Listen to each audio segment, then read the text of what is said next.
I guess I'm on, baby.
Okay. Golly.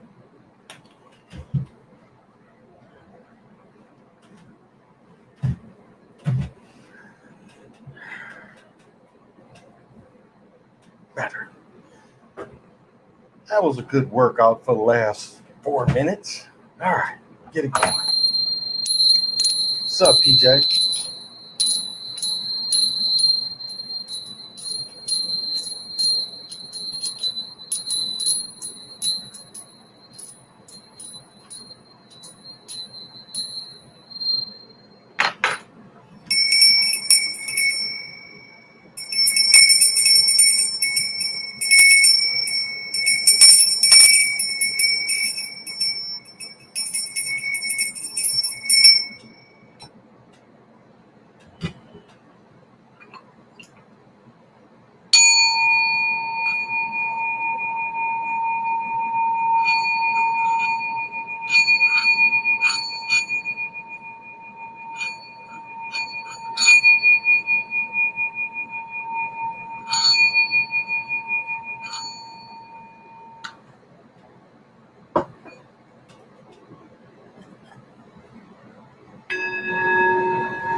Well, all right.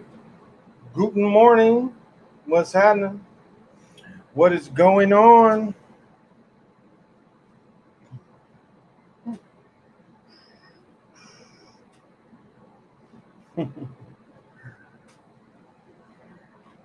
That isn't good. Ah, that's better. All right. My daughter been messing around with my equipment. Um, Guten morning. Welcome to the Chocolate Mountain Show. I'm your host. Eight Wind is timeless. I am the holder of the Infinite Ball Game, created by the Hero Twins. And I am also your galactic daddy-o, sitting on my galactic patio from Minnesota to the universe. And tonight's sponsor is Drakkar, for the man who has nothing. And my other sponsor is Nautica Life, for the man who has little. So we have different levels of unfunkiness. And tonight we're still drinking on that vanilla porter from Breckenridge. So pop them if you got them, smoke them if you want them.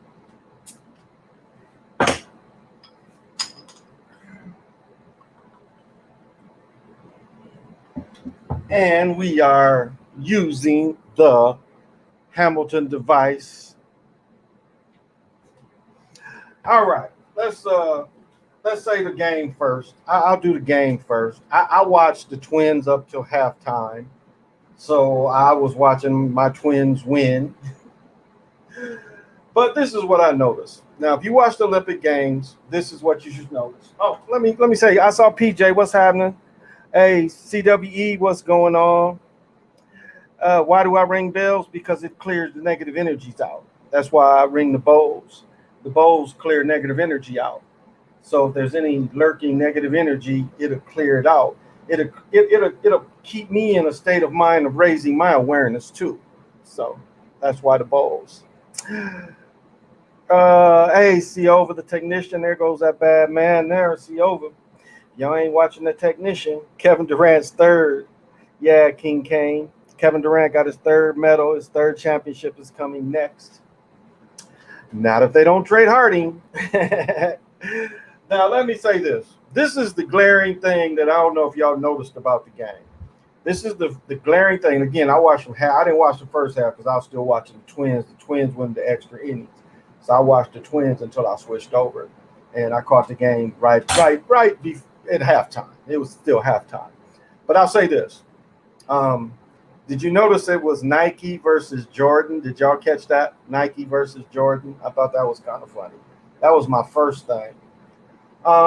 Plenty of manipulated shots, especially going down. Like, what was it? They was going to have Damian Lillard's missed free throws. Did y'all check that out? He missed them 2 free throws on purpose. And I say that's probably point shaving, but he missed the 2 free throws on purpose. But I'll say the main thing that was exposed was how average Middleton and Holiday were. Now, yes, Holiday on defense, but Middleton act like he didn't even want the ball. Now, they talking about he is so clutch. What did he shoot at the end? Bricks. Holiday missing layups. But it just showed you, without the system helping them 2 dudes is average. And then who was Portis going to play? Portis is a liability technically on offense. So I don't know. If Les Portis played the first half, he sure didn't play the second half. So do you see how these Bucks was exposed tonight? That was the biggest thing I got out of the game, was how much they was exposed. Oh, and then as I said last night, if the one of the rituals for the empty stadiums was the black and white seats, which is Mason. That's a tribute to the Masons. But did you notice it was at halftime too? Half court. Half court had the same Mason symbolism. It was the checkerboards. I don't know if anybody paid attention to that. Durant played well. Durant played well on both sides. I think he did a good job with Jobert. I still don't understand why they didn't give up some fouls and put McGee in there. I mean, that didn't make sense, just to throw another body to get some fouls. So I maybe did, unless he played the first half. He didn't play in the second half. So, they didn't advance the ball, and I thought that was odd because they could have still got like 8 seconds even if they had advanced the ball. So I still couldn't understand why they didn't advance the ball.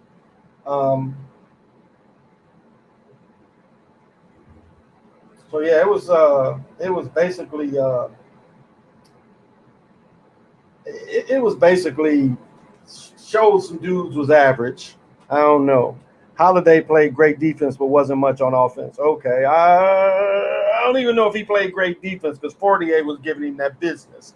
Fortier was giving him that business. He hit that deep three.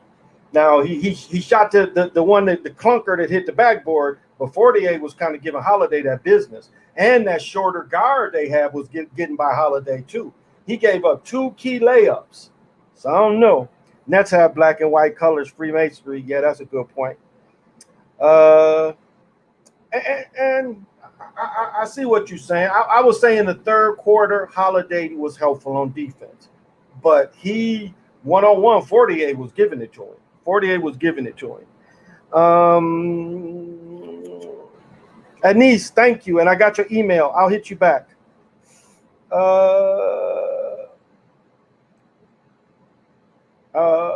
Evan looked like Jordan, didn't he? Didn't he?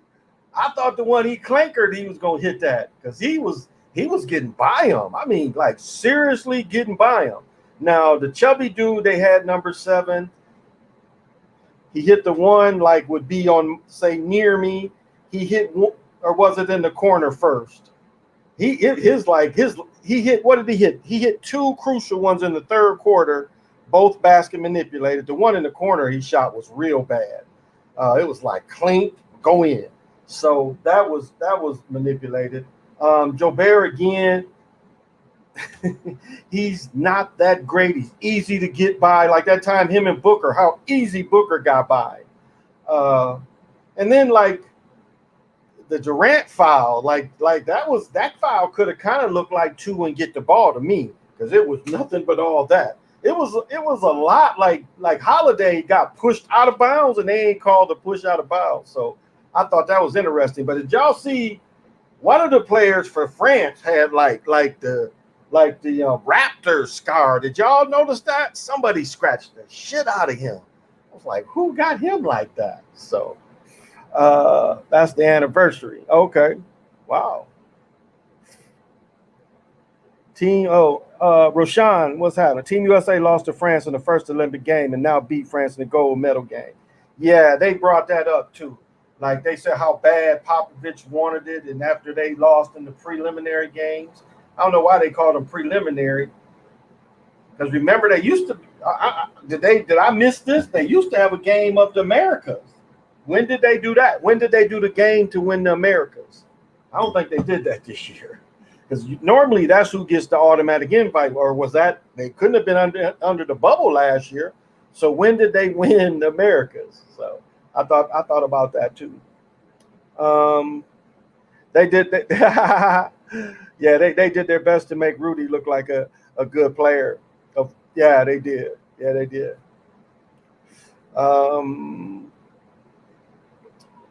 Yep. Look at the 7th anniversary jerseys and the diamond logo. Trying to think.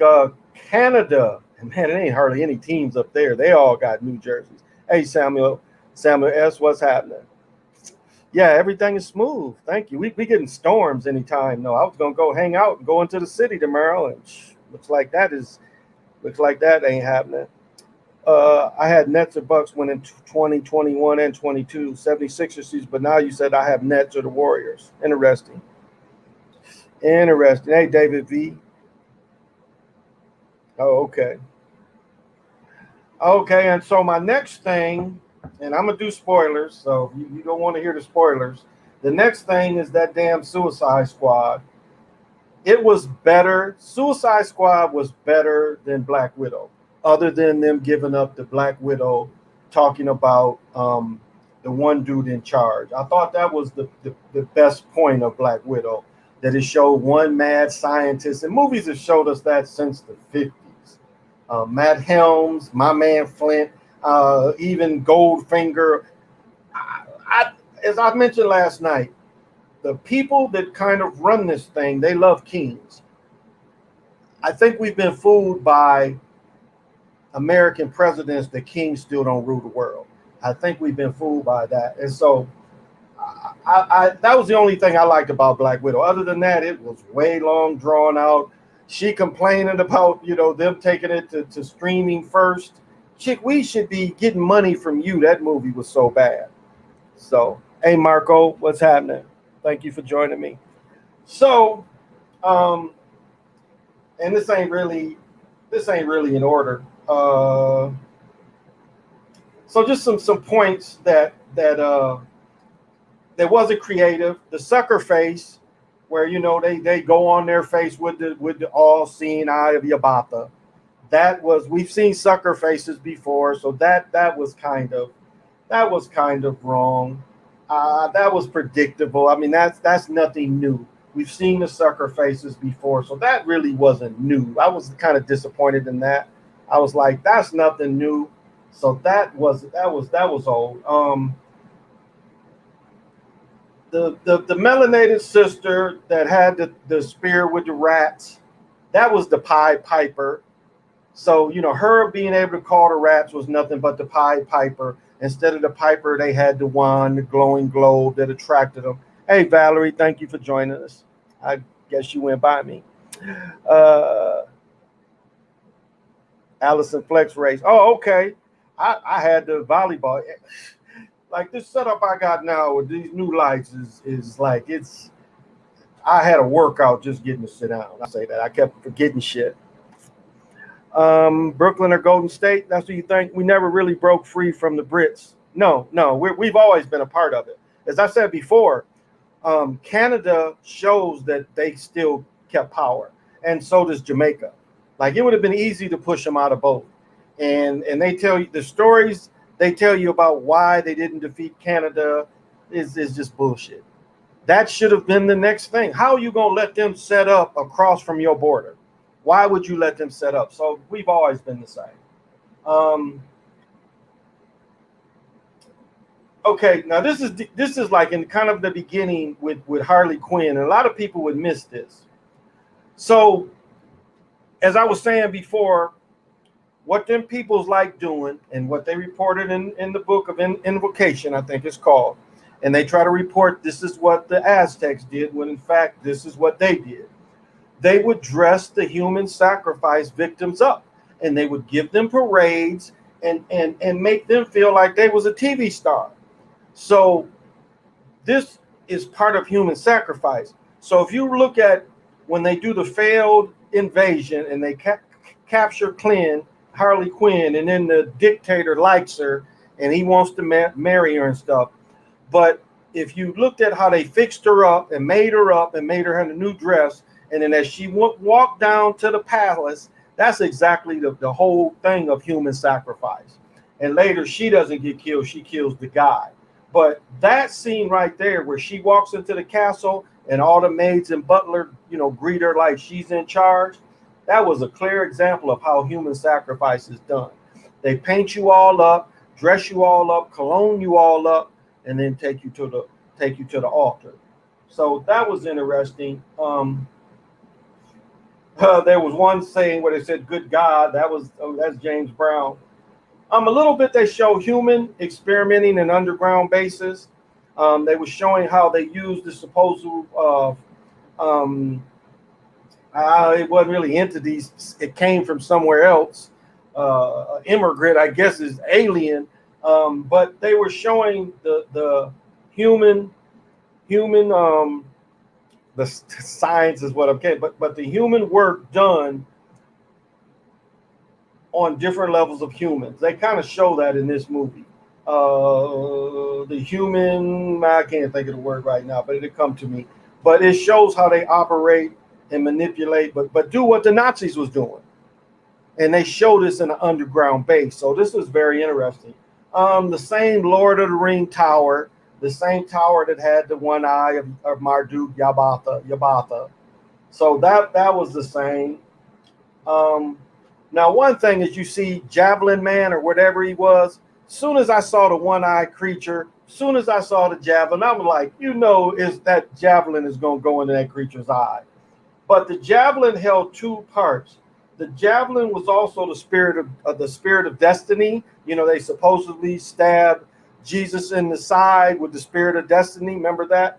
That's what the javelin represented in the end. But you could just, when you saw the javelin and as she took control of the javelin, you saw the big one-eyed thing. You knew that was coming. You knew it was going to be a point where she was going to stab him in the eye. I mean, that was kind of obvious. Uh,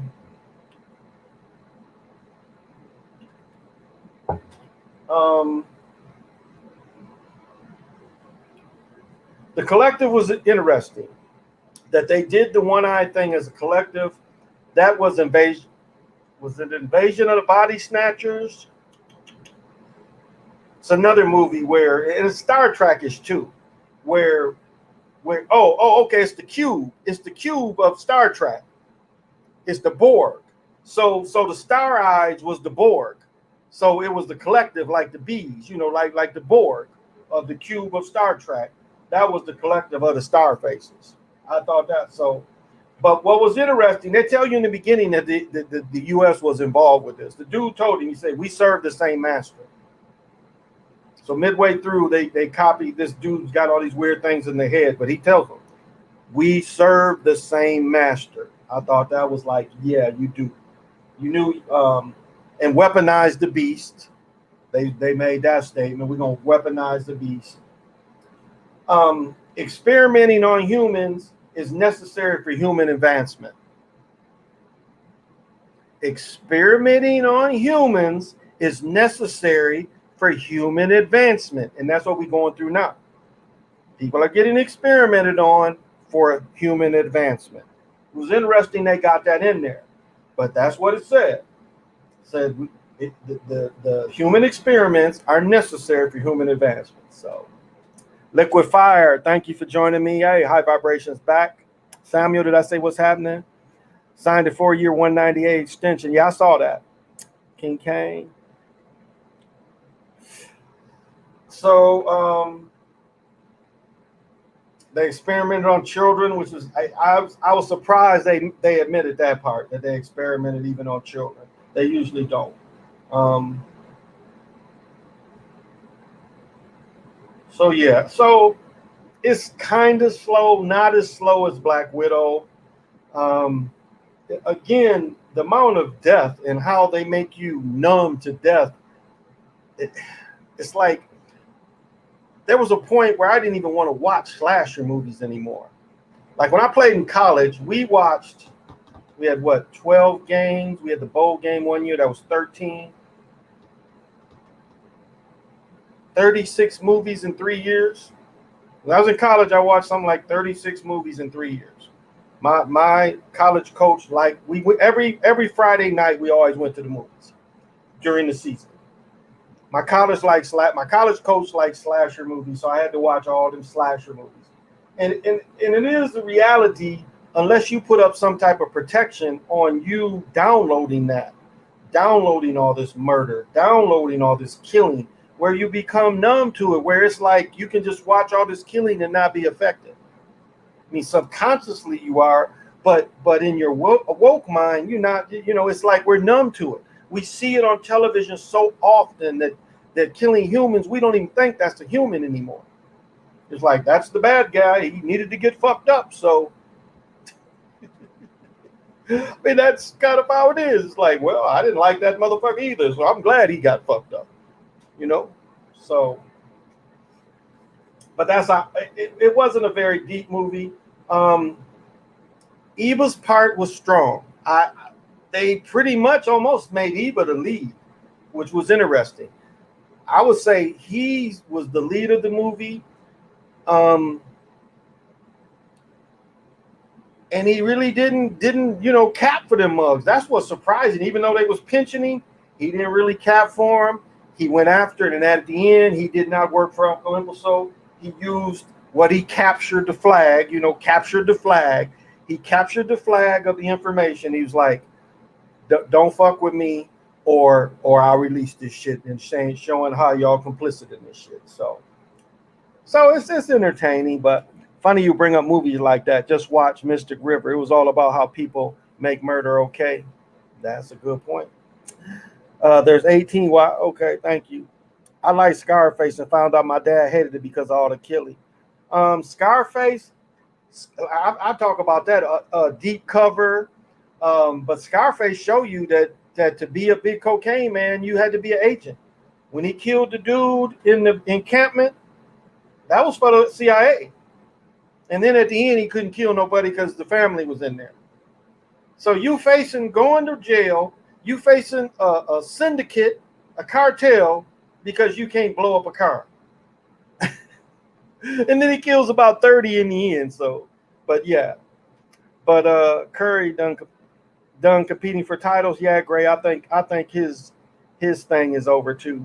Those of you are please. Thank you, Valerie. Curry not winning any more rings. I don't think so either. The Moray, what's happening? The vibe in society is so low today. It feels completely different today than in the early teens in the 2000s. Kind of. 49ers win one more to the Steelers and Patriots. Interesting. Hey, Moonrock, thank you for joining. Thank you for joining. So, I don't know. I don't know. I mean, I think we got to see how all this plays out and goes to camp. I mean, Curry was a hard sell anyway. And you saw how they brought him along, how they created him in college, how they College of Charleston. Have they been back to the tournament? It's just not believable watching this dude. It was nothing believable about Curry in college.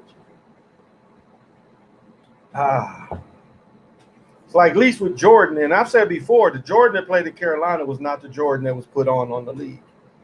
That was a different cat. That cat got better with the competition. His talent came out better with the competition.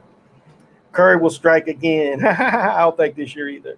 The best of light skin of all time. That's funny. That's funny. You might have a point on that, unless you put Clay in that too. Clay could be added in that. And you know, Clay's daddy won a title. Clay's daddy won a title with the Lakers. But Curry's daddy, he never won a title. As long as he played, I think he only played in the playoffs a few times. Remember, he was pretty much a 7th, 8th man. You know, back then they called the 3-point shooters utility shooters, you know, to come light him up. He wasn't like downtown Freddie Brown. People forget how bad downtown Freddie Brown. That's why long shots are called downtowners, from downtown Freddie Brown, who got a title with Sonics with Roy Williams or Ray Williams. Ray Williams? Yeah, I think it was Ray Williams. Dennis Johnson. Was Lonnie from Morgan State? Was he on that team? Maybe not. He might have not been. No, he wouldn't have been old enough, I don't think. But Marvin Webster, maybe the human eraser, was on that team too. Can't remember. Can't remember that old Sonics team. Yeah, Derrick Curry was definitely a role player. Wouldn't play no defense. He didn't play any defense. Very slow on defense. Handles was okay, but he was always a 2. Wasn't really a set him up guy. He was pretty much a catch and shoot dude. So Valerie says Curry looks like he would be resting and let Clay get them legs together. Yeah, Clay coming back from a lot. Coming back from full knee surgery. He had full, I think he tore both because he had the zipper down the middle. He didn't just have his shit scoped to repair. That commercial he had, I was thinking he was faking, or they put makeup on his knee, but I think that might have been what they did to his knee. He had full surgery, because when you see that milk commercial now, they don't show the scar. But originally, when you saw that commercial at first, it showed the zipper down his leg. So, and Dubs got 2 draft picks to go along with James Wiseman and Wiggins. They talking about getting rid of Wiggins for damn no shooter in Philadelphia for Simmons. He stepped up this year. Wiggins stepped up this year. His game was pretty complete. Gave solid numbers. Great on defense this year. Why would you want a no shooting Simmons? You don't need another point guard. You got pretty much 2 guards that can play either. Clay can play bring it up or play 2, more of a natural 2. So they don't need Simmons. They don't need him. What you already got? So what? You gonna put Green on the court at the same time with Simmons? That's a liability on offense. So why would you want another player like Green that ain't really a scorer? Okay, great to have another defender, but when you go down there, you're gonna rely on 3 people scoring, people falling back, knowing he ain't gonna shoot 3, knowing Green ain't gonna shoot 3s. Yeah, I wouldn't want Simmons. Simmons wherever he lands. Simmons go, well, what is the dude for the LA? The African brother that's played with the Lakers, ain't nobody picked up yet. And he wanted 80-some million. Yeah, Lakers ain't touching him. I doubt Schroeder. I doubt the Lakers bring him back. Lakers is guard heavy though, not great shooters. Old. So I LeBron trying to cap for him. Mighty old squad. Where the shooters at? Bazemore ain't a shooter. Now some of the other guys I don't know, but where the shooters at? You got rid of your best shooter. Caldwell Pope was their best shooter. Why you get rid of him? And didn't replace him with a shooter, unless they feel they're gonna bring people in. But I don't know. Yeah, Samuel. Yeah, Wiggins had a good year. So why would you waste in your future picks on Simmons that can't shoot? That fadeaway mid-range is the most beautiful shot in basketball.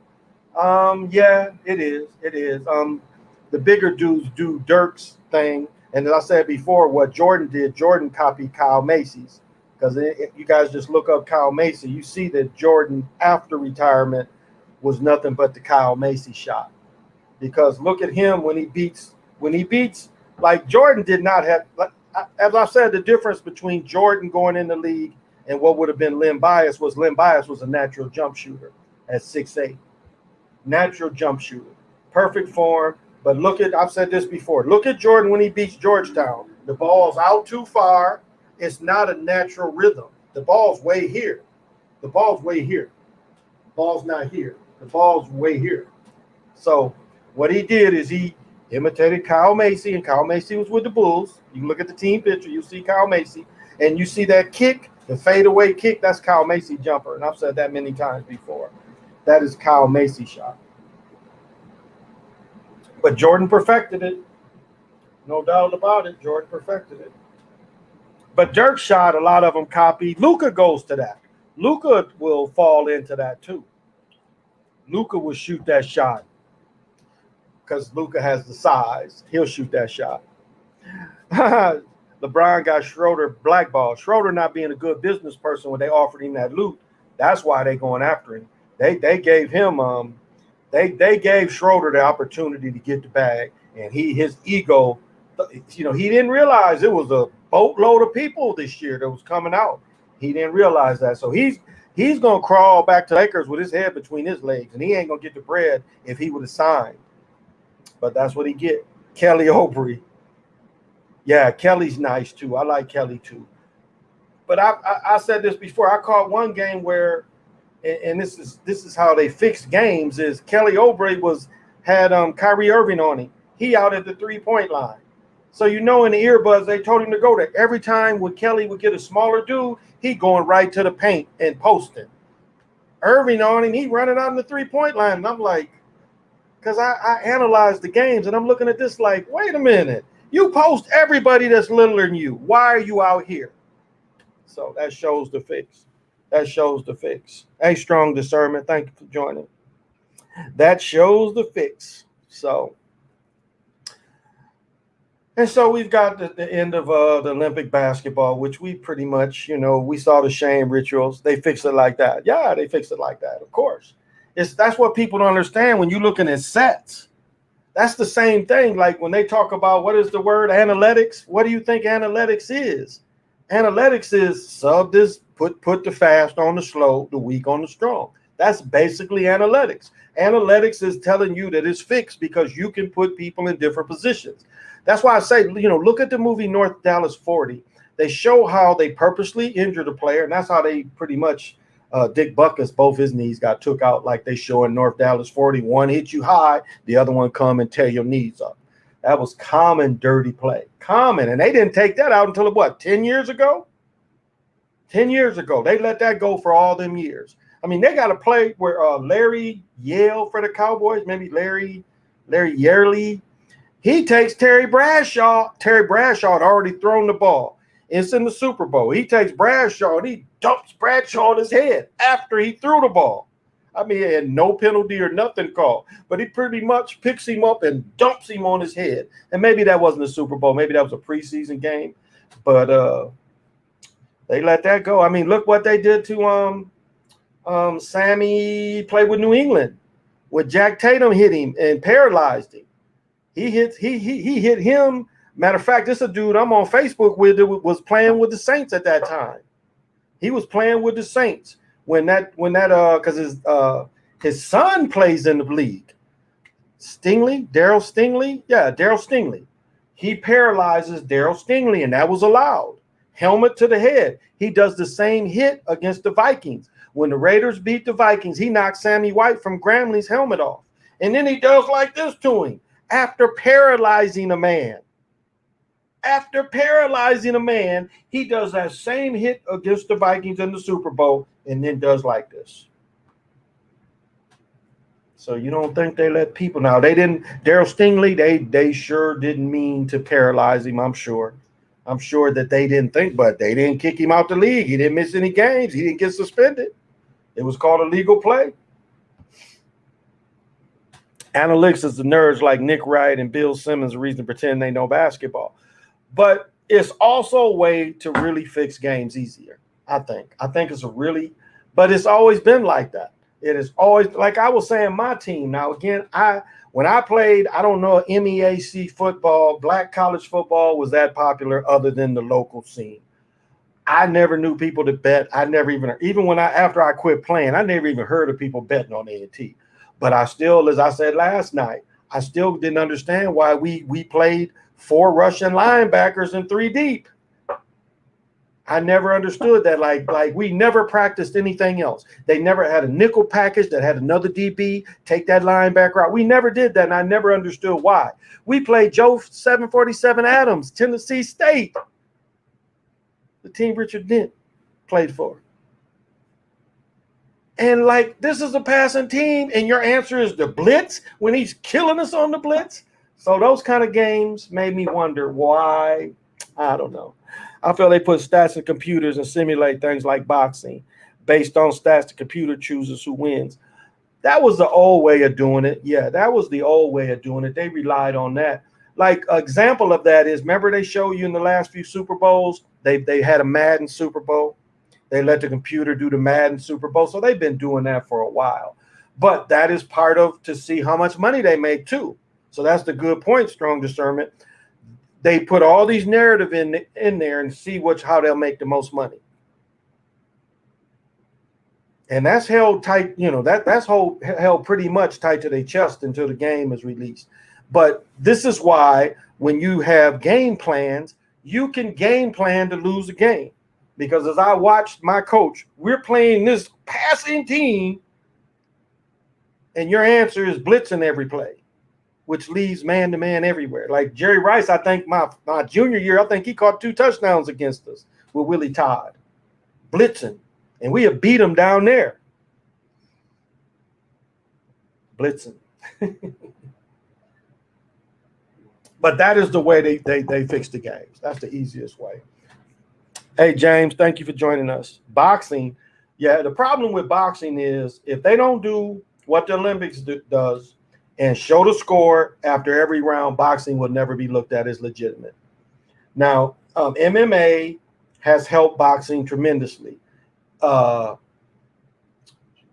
It's given boxing life.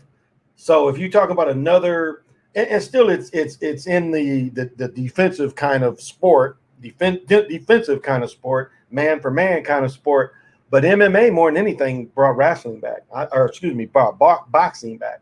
I think they owe boxing owes them a lot. Gladiator sports, woohoo! That was a strong mouthful of tobacco. Do you think Shabi Nurmagomedov was MK Ultra athlete? He's the one guy I think was legit. Isn't he a Russian brother? But he could be. At some point, though, as I said, if they bet on it, at some point you become compromised.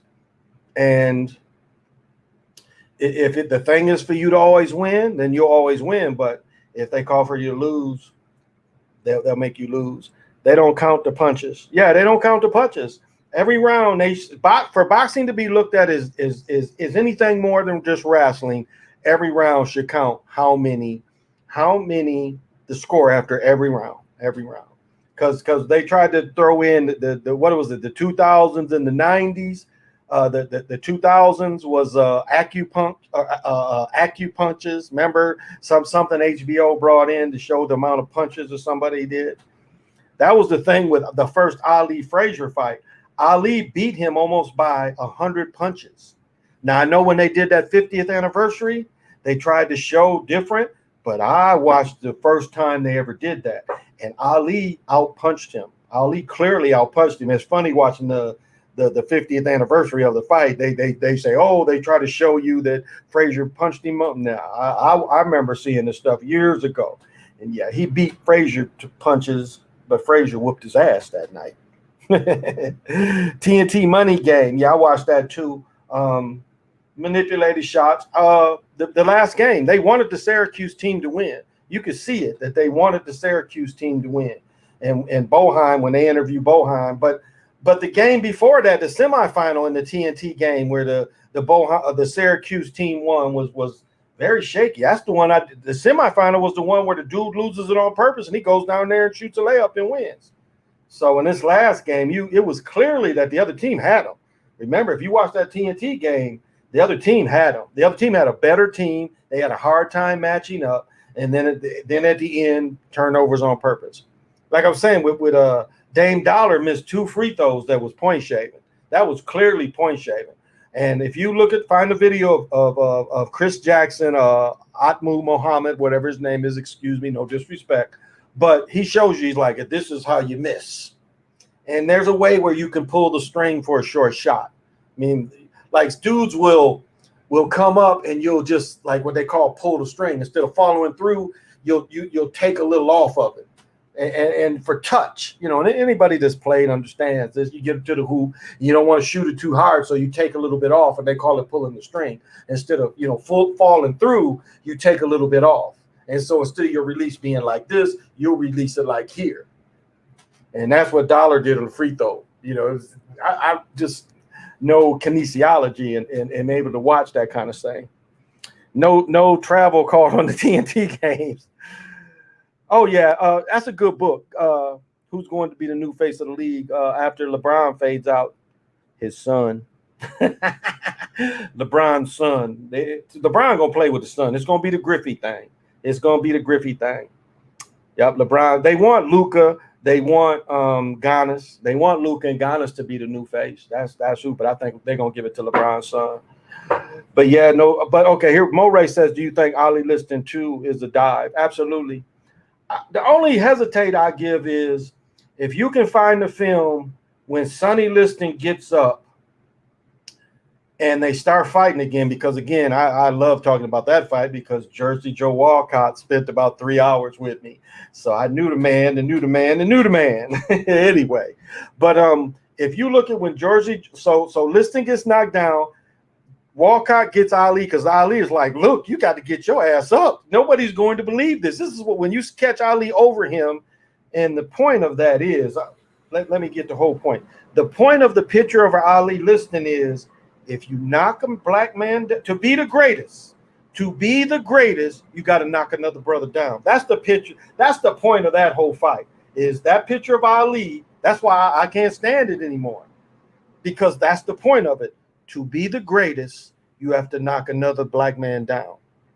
But if to get with my point of the film that you watch, so they both get back up, they get Ali off of him, he starts counting, he looks over the sideline because the sideline, the bell dude is trying to tell him he counted him out to almost 20 seconds. But if you can catch that film where Walcott gets him up, and then they start fighting again, and Ali hits him with about 20 punches, and Liston is like, like, when they show bombs in the movie going off, boom. I mean, Liston is getting lit up. And so I don't know how much, like, there's a book, and the book is dirt cheap on eBay. It talks about Liston, especially that fight. So a couple things happened. Liston had got in really good shape, and Ali had the hernia.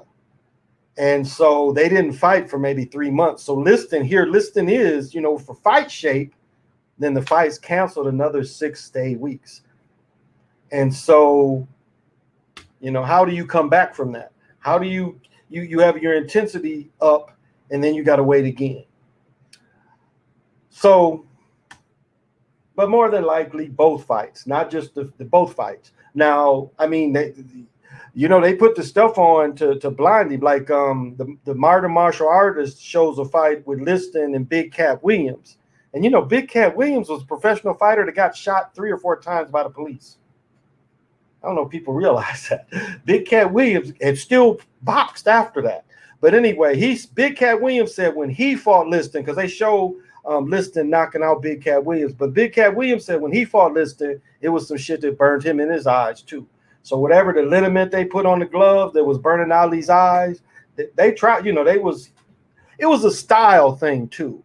Like I never understood why Liston never fought Joe Frazier.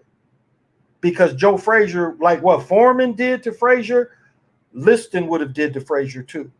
And Liston should have been in there. I mean, how do you lose the championship twice and still don't be in the top 10? So when they had that tournament, they didn't add Liston in that tournament. And again, Liston was probably in his 40s, truth be told, quantifier. But, hey, Herm P., I didn't see you in here. Hey, Crazy Sarge, thank you for joining. Zion just learned how to run. He got some more work to put in. Yeah, that was, oh my goodness, that was sad. If you watch his Duke games now, the guy didn't know how to jump. He didn't know how to land. But what did his people do? It's like there's no excuse to not for him not to be studied, for him not to be under somebody that studied kinesiology to show you how you properly run. I mean, I'm guilty of that. I was a toe walker, which gave me my 47-inch vertical. But once you get older, you can't keep walking on your toes. It tears your legs down. And so after I had my second knee surgery, they was like, look, you got to learn how to walk. And so I had to learn how to walk heel toe, heel toe, heel toe. I still catch myself. So do you guys ever caught the TikTok where the dude imitates him and he dunks on the little rim and how he runs all, knock-kneed and stuff? I mean, that was how he really moved. So no one helped him. Yep, good point, Valerie. Hey, Herm P., thanks for joining. Thank you. Thank you for the kind words. Bronny is 6'2". So is Curry. So is Curry. So is Curry. So is Curry. Curry only about that tall. So they got plans for Bronny. Bronny's going to go to Duke, I'm pretty sure. That's what the Gatorade commercial showed. I can't see them wanting a 6'2" Bronny next year. No way. They want him. He's going to have to be forced to go to college. And remember, Jordan's oldest son, Marcus, he didn't get a scholarship to play at Illinois. They had to pay. He was a walk-on. He was a walk-on at Illinois. Now, his other son, when he went to the CIA school, Coastal, what was it? They went 10-0 that one year in football. When they went to that school, I think Isaiah was the coach then. He got a scholarship to play down there as younger boy. As I said before, one of the last times I saw Larry was Forest Lake, maybe that's what it's called, Lake Forest, Forest Lake. I think it's Lake Forest outside of Chicago. But you could see that Jeffrey was the more athletic of the two boys. Shaq's son is 6'9". Yeah, Shaq's son might have a heart condition, though, that a lot of them players have. That's that height. That's the bad thing. But it's not draft ready at 21 years of college, 21 years of age, college. What? Samuel? Yeah, Shaq's son. Yeah, he's got some big sons. UCF. Thank you, PJ. Yeah, UCF. Jordan's son played for UCF. Well, actually, both of them end up there. But Marcus went to Illinois, and he played. He played a lot when he went to Illinois. For being a walk-on, he played a lot. But he ended up leaving Illinois, and he went to UNCF. And something with the shoes, Marcus's eligibility, and that was, I don't see why he didn't sit out a year. He probably had to sit out a year. The rules hadn't changed. But and then something with the shoes he had. So Jeffrey ended up, and neither one of them had it. Larry was better than they were. And Larry was, 5'8"? But Larry was way more explosive. Larry was quicker. I would have loved to play with Larry on a college team where we could have pressed. We would have been unstoppable pressing. You'd have put one dude behind us, we was coming. If you take that ball in that corner, we was coming. Larry was quick. U versus Central Florida, he averaged 19 a game. Yeah, I think that's Jeffrey did. Yep. I swear younger ones all said his car prices are crazy. Oh, that's interesting. His car prices are crazy. And he got, like people that lives in Carolina know this. I still can't think of that footwear shop that his mother and them. I remember I bought the Pippins that had air on the side back when they first came out, when Pippen was wearing them. I remember I found a pair in North Carolina at Jordan's, and Jordan has a sister that I think she's older than him, but they graduated together. And the mama and her owned like a Champs Foot Locker. They owned like a Foot Locker store. I can't think of remember the name of it. It was on the East Coast, but at one time it was at the Mall of America. Was it Foot Action or something like that? They owned that. And then they was like, they owned, I think they had a Toyota dealership that I saw. Because back then I was still going to down to North Carolina every year with my ex-wife. And they owned some RV place. So, he tried to branch out. Maybe it was Foot Action they owned. I don't know. I don't remember the name of it. Curry 6'3", 6'4". Yeah, almost the same. I don't think Curry that big. I don't think he's that big. I think he's only about 6'2.5" at the most. But with shoes on too. Basketball, sometimes they put the shoe, they measure with the shoes. Yep. Lorenzo, what's happening? Team USA scored 87 points. Their gold medal game was August 7th, 8-7. Yeah, that's a good catch. I think I caught that too. Seemed like somebody else was saying it earlier, and I caught them on that tonight, that they look good to win. But that's a good decode. Thank you. I guess he's going to be Dirk 2.0. I say they need to put Luka in for adoption. Air more up tempos. I have the Olympic pair. Yeah, I had to when they originally came out. And I know it had to come from a team because when you get into 13 and a half or 12 and a half, very rare to get those at a shoe store. Very rare to get 13 and a half and even 12 and a half. And I think at the time, because they was nubuck, I could wear the 12 and a half. Actually, I wear about a 13 and a half. I get 13s, but I can wear 14s. I think the last 13 Sam Mitchell gave me, and to tell you how long ago, because we went to a game and everybody had gave out the socks, and everybody had gave the socks out. And so Sham was like, here, you want these? And it was 13 and a half. So that was my grass cutting shoes for years. People was like, why didn't you put them in glass? I'm like, those was Sam's shoes. Sam's shoes ain't gonna never be worth any money. But those was my grass cutting shoes. But Sam just gave them to me because I wanted them socks. That was before, they didn't used to sell them NBA socks in the stores. So that was back when, you got them, didn't nobody hardly have them. So even women wanted to get them NBA socks with the NBA logo on the side. In the 90s, you couldn't buy them. So that was pretty exclusive. So we was always trying to get the socks. Why do you think players that play kids don't play their sports? That's not necessarily true. In a lot of instances, they do. I read a thing a long time ago that said that I'll turn it to this. What's interesting is if you study Mickey Mantle, when Mickey Mantle got off, and I've said this before, but this goes to the point. When Mickey Mantle's dad got off work, he would pitch him balls every night. No matter how hard his dad worked, his dad would pitch him balls every night. Do you think Mickey Mantle did that? He was too busy chasing pussy, getting drunk. Do you think he did that kind of dedication to his son? That's one reason. You got selfish people that forget what was done to put them there. And Mickey Mantle was one of them. Hell, Mickey Mantle got a new liver and was still drinking. And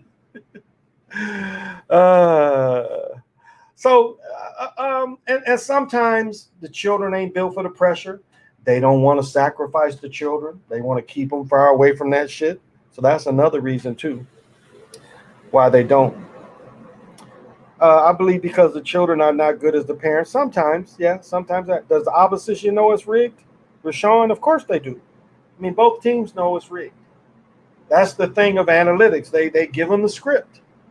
They give them the script. As I said before, I watched a game where this one guy he would play with the Globetrotters and he would play with the Generals. So if one of the Globetrotters, because the Globetrotters always had two teams. It's one team traveling around the world and one team traveling through America. They get that money. But I watched one dude drop 50 on them. He dropped 50 on the Globetrotters, and they still lost in a scripted game. But he dropped 50. He was killing them. And I think it was a televised game too. But this dude dropped 50 on the Globetrotters and still lost. So do you see how easy it is to script a game? And he was putting that work on them. I'll hustle him and didn't change anything. Probably called for that night. Didn't change the way, the Globetrotters still killed him by 20. Kevin Captain America Durant is the best player in the world. He put it on him tonight.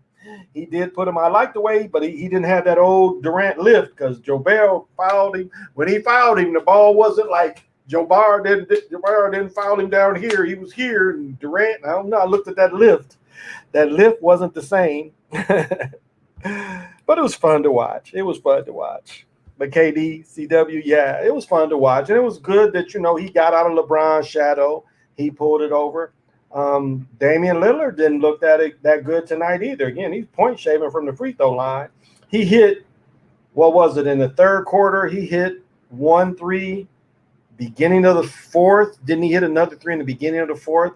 So his game was fairly quiet. Again, a liability on defense because them guards was giving the American guards hell. When you seeing Lillard on them, they was going right by Lillard. So that's why he was coming in and out. But I love Booker's size. He has nice size. I forget how big a guy that is. He was giving them trouble. And he made an effort on defense, which I kind of liked. He kind of worked on it. The doubted team. The doubted team. Yeah, but they set it up for interest. They set that up like that for interest. But I'll tell you, did anybody pick up on this? And this is something I didn't pick towards the end of the game. Do you notice how dark they kept the seats? Did you guys notice that? Did you look at the seats of that game? Now, something about America around the world is they don't play in big, like even pro stadiums in America ain't that big. Most of them 18 to 20,000. The arenas aren't very big, but the ones in Europe are even smaller. Did y'all notice how small that place was? And I wondered why that kept the lights off, because it was one of them arenas like played the rest of the world where ain't no big arena. That place, I would have been surprised if that place seated 20,000 people. I would really been surprised if it seated that many. I wouldn't think so. All he does is throw up shot. He isn't built. I agree. He really isn't. He's not physical enough. He's small, and he's ball dominant. And when you with other dudes, you can't really be ball dominant. Like one time when Booker finally took Jobert, did you see the wasted time he did? It was like the wasted time. Now, something interesting I caught. Did anybody catch this? So America, how did this go? They missed the free throw, got the rebound back, and they only put 14 seconds on the clock. I don't know. Is that a new rule or something? I thought that was odd. Y'all remember that in the fourth quarter? They missed the free throw. Maybe it was Holiday missed, but they got the ball back. And when they got the ball back, they only put 14 seconds on the clock. I thought that was interesting. I don't know if that was a mistake, and maybe that's the FIBA rules. I don't know. Yeah, you saying it wasn't Dame time. That's funny. That's funny. Brooklyn Nets area lights up are dark too on the seats. Okay. Oh, that's funny. That is funny. Oh, that's funny. So it was fun to watch. The Olympics is going to be the wrestler, the Gopher wrestler Stevenson. His name was Gable Stevenson. He won. He's from here. He wrestled for the Gophers, and he won tonight. He won his match. So they were showing that on the news too. So Gable Stevenson. So they gave Clark Gable's last name, and Clark Gable was a brother. That was where the phrase "tall, dark, and handsome" come from. And you're talking about a brother. Dr. Westling, she caught that, but they talking about Clark Gable. And they knew about Clark Gable.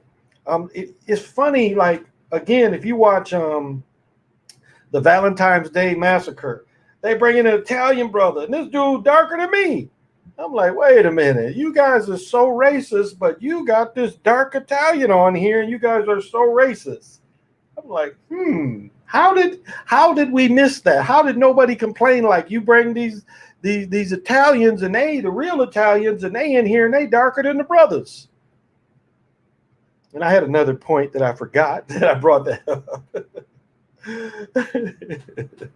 If you're in the alley, don't be afraid to like the video. Thank you. I had another point, but that point just flew away. Oh, uh, in the world, ESPN doubting Team USA. Yeah, they were, but that was hype to bring interest to the Olympics too, to see was this the year they get taken down. So that's just hype. That was hype. Now we looking back, it's all hype. You know, maybe they can be beaten this year. It's all hype, and it's okay. It was okay. Maybe they're not going to do it. Who beat Serbia? Maybe France beat Serbia. I was surprised Serbia lost, because it seemed at one point it was going to be the Luka Olympics. But he rubs people the wrong way. So yeah, he rubs people the wrong way, I see. So that might, I mean, again, they want to put him there. They want to put him on top, but oh, and where was Patty Mills tonight? No, Patty Mills lost the other night to Australia. He wasn't impressive the other night. He wasn't impressive. Westbrook and Melo joining. Melo's a shooter, and Melo will have less pressure on him. Melo won't have to take dribbles to shoot. Melo will be able to catch and shoot, or take one or two, like catch it off the dish, and dribble to get free, and then shoot. So Melo fits in like that. Melo's perfect for LeBron's kind of game, where he ain't really got to break anybody down. Like, he's the perfect guy where LeBron gets in the lane, they try to sag, he dips. If Melo doesn't rise from the three and the guy goes to recover, Melo can get by that dude and take a shorter shot. That's perfect. Or he can shoot. He's got range to shoot it from where he's at. Melo's perfect. Melo tried better on defense. Still, his age, he's never been a quick guy. His strength that he had, like when he was going at Kobe, them first or second years when they made the playoffs, that Melo's gone. He doesn't have that type of strength. So he fits in as a shooter. If he can really get the catch and shoot shooter, he'll be great. He'll be great if he can do that. But even like the flying person to recover, he can get by that person to get a shorter shot. He's good at that. I think adding Westbrook is a big mistake. I just think they look at LeBron won't have to bring the ball up. I think that's really what they look at. LeBron, like, you can let Westbrook expend all that energy bringing up, give it to LeBron to let him run the offense. And as I said before, one thing Westbrook is decent at is he is a good off-ball offensive player, far as making back cuts and moving, making people react to him. He's good at that. I see him fitting that role pretty well. And then, again, taking the ball, giving LeBron a break. He's going to be great with that, giving LeBron a break. And when LeBron's tired and doesn't want the ball at half court, Westbrook will fit that okay. His lack of shooting, though, with LeBron on the floor, that's going to hurt him. He doesn't fit in that case. And when they need shooters, he's going to be on the bench. And again, Kenny Bazemore ain't a shooter. I don't know about them other two guards they brought in, but Bazemore definitely ain't a shooter. So good defender though. Bazemore is a bigger guard and can stay with almost all the guards in the league. He does help in that regard. So, but he's not a shooter. Yeah, Gray, I agree. Yeah, he'll help there. Yeah, Jay, what's happening? So, emotional brick artist. Yeah, there he is. Some said Russ is an asset, but they will trade Russ for Simmons. And what else? It ain't gonna be a head up trade. It ain't gonna be a heads up trade. And it really,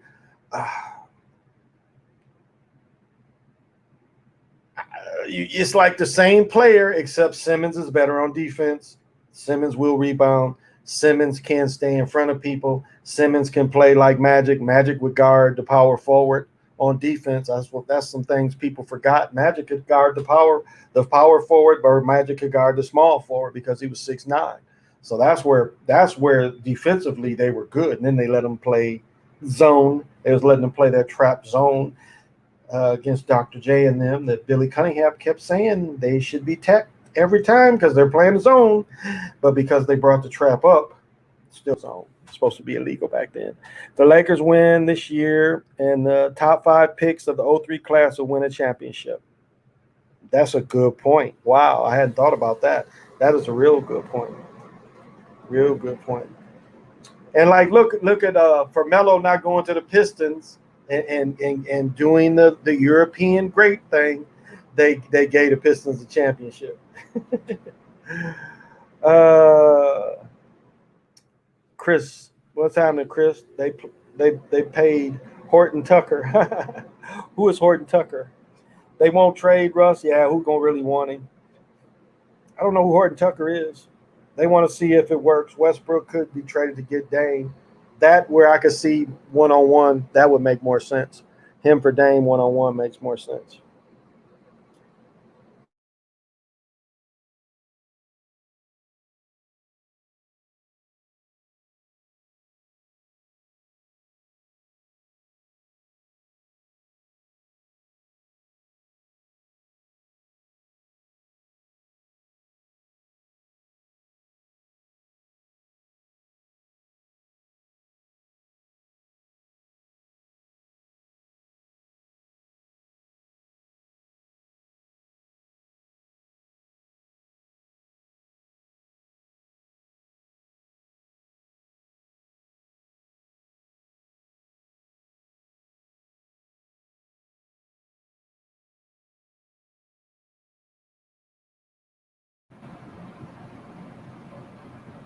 Yeah, did it work yet? Did it work yet? No sound. Did it work yet? Should be working now. Be the Lakers supposed to be another player on the rise? Okay. Still no sound. Shows here sound. Oh, okay. That's what I thought. Yeah, I messing around over here, messing with this stuff. You know, I'm a fidgeter. Gotta have my hands on something. I'll be feeling my hands start to keep my thumb occupied. Oh, there we go. Keep me from fidgeting. Loud and clear. That's funny. That's funny. Damn, I didn't bring all the stuff I needed up here. Okay. I had some other stuff to talk about, but didn't bring the information up here. Oh well. I wasn't gonna go terribly long tonight. My daughter's like, quit staying up all night so you don't sleep all day. Like, yeah. But it's supposed to storm tomorrow, so by the time I get done on here, it's probably gonna be storming. And I was gonna move around, and doesn't look like it now. So we're supposed to get Lakers full super team every 9 years, 204, 13, and 02. That's a good point.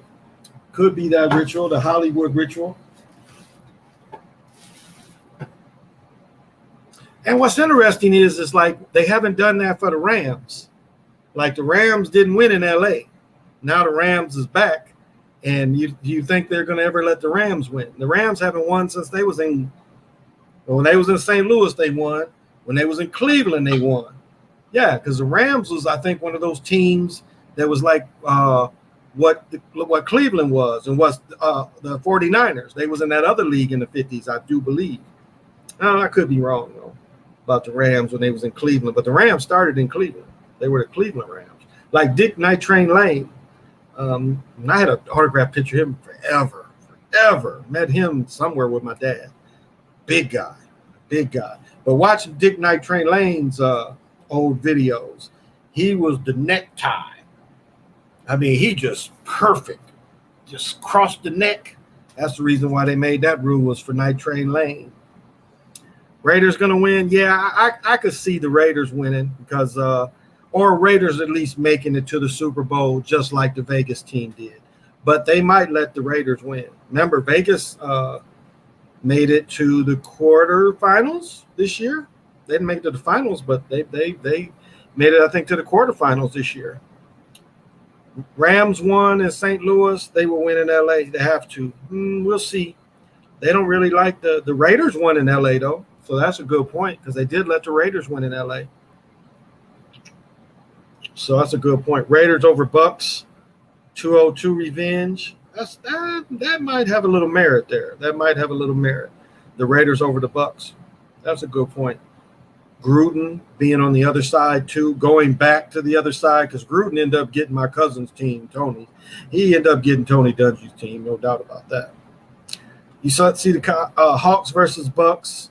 ECF made sense. In the 1950s, Hawk played in Milwaukee for one season before moving to St. Louis. Yeah, they did. Yeah, they started there. Just like the Braves used to be in Milwaukee too. The Braves was once in Milwaukee.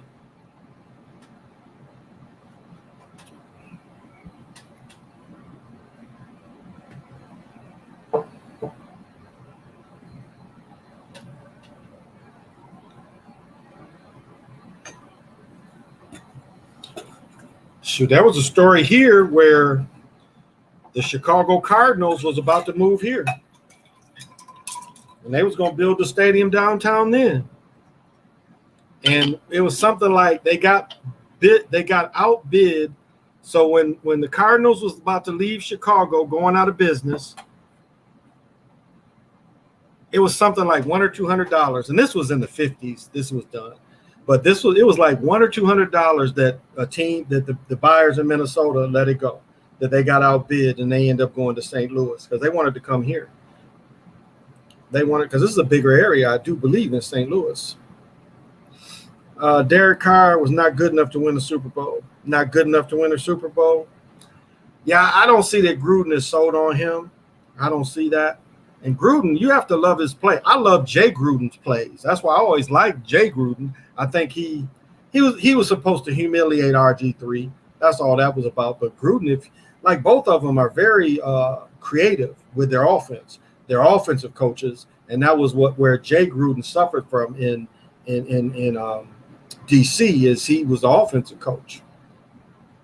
Didn't really get the good coordinators to help him. So, and his brother's not hardly any difference. He offensive minded dude too. Can't still say that was the Mac trade a help other than getting rid of that big salary. I think that was the biggest thing. Because you had a player making much as Gruden is making. Because Gruden is getting about $100 million out of that deal. I think it's fully guaranteed too.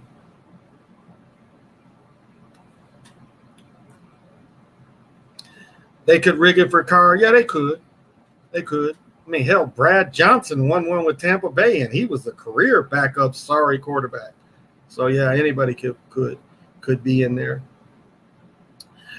They're gonna they will reward Belichick AFC championship. That's a good point to show that Tom wasn't that great without him.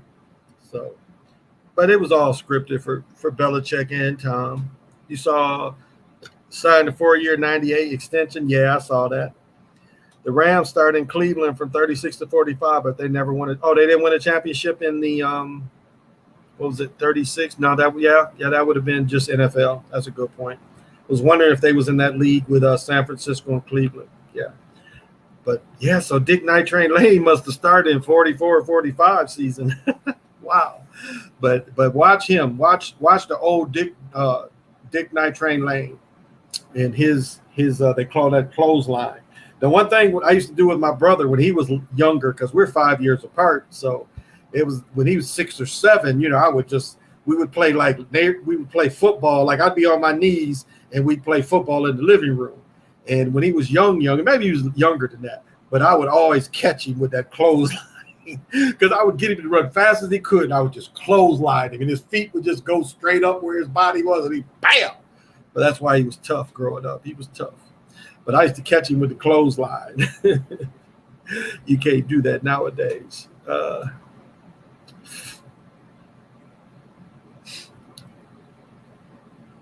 Yeah, but watch them old Night Train Lane films. It's interesting. It's interesting how good he was, and he still has the most interceptions. He only played in 12 game seasons.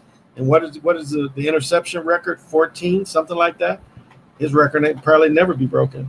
And what's interesting with Night Train Lane is he got the most interceptions because I think it's 14, and the league didn't even pass like it does today. Isn't that interesting? Nobody is allowed to make that many interceptions in a league where quarterbacks throw 50 to 60 passes sometimes. And what is the most in modern football? 11 to 15, something like that. 11 to 12. Yeah, Peyton Manning. I don't know. He what did they say? He was the best during the season quarterback ever. But I mean, he played his role. I mean, that pick six he threw against the Saints. I mean, Hank fumbles. Hank got one job when he in there. You look for that. That's why Hank was in there. Hank was on the line up close. Hank wasn't returning shit, and you ain't ready. But then you're in a TV show after you fumbled the play. So that shows that was on purpose. But yeah, Manning, you were saying that you don't think Carr could win. That Manning sucked that one in Denver. And again, you go back to game was the play where he fumbled, that it was the sack six that whatever the quarterback's name is, did come to be Newton. That Newton did the play before they reviewed it and called a catch that was a first down. They took the catch away. Then the next play he fumbles the ball and they get a touchdown. So that was kind of the game right there. That was kind of the game when Newton fumbled right there. That was kind of it.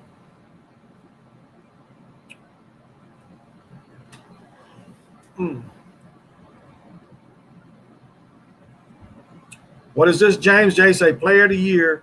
Everybody pick Clemson versus Georgia. You can money line or take the points. Clemson should win by a TD.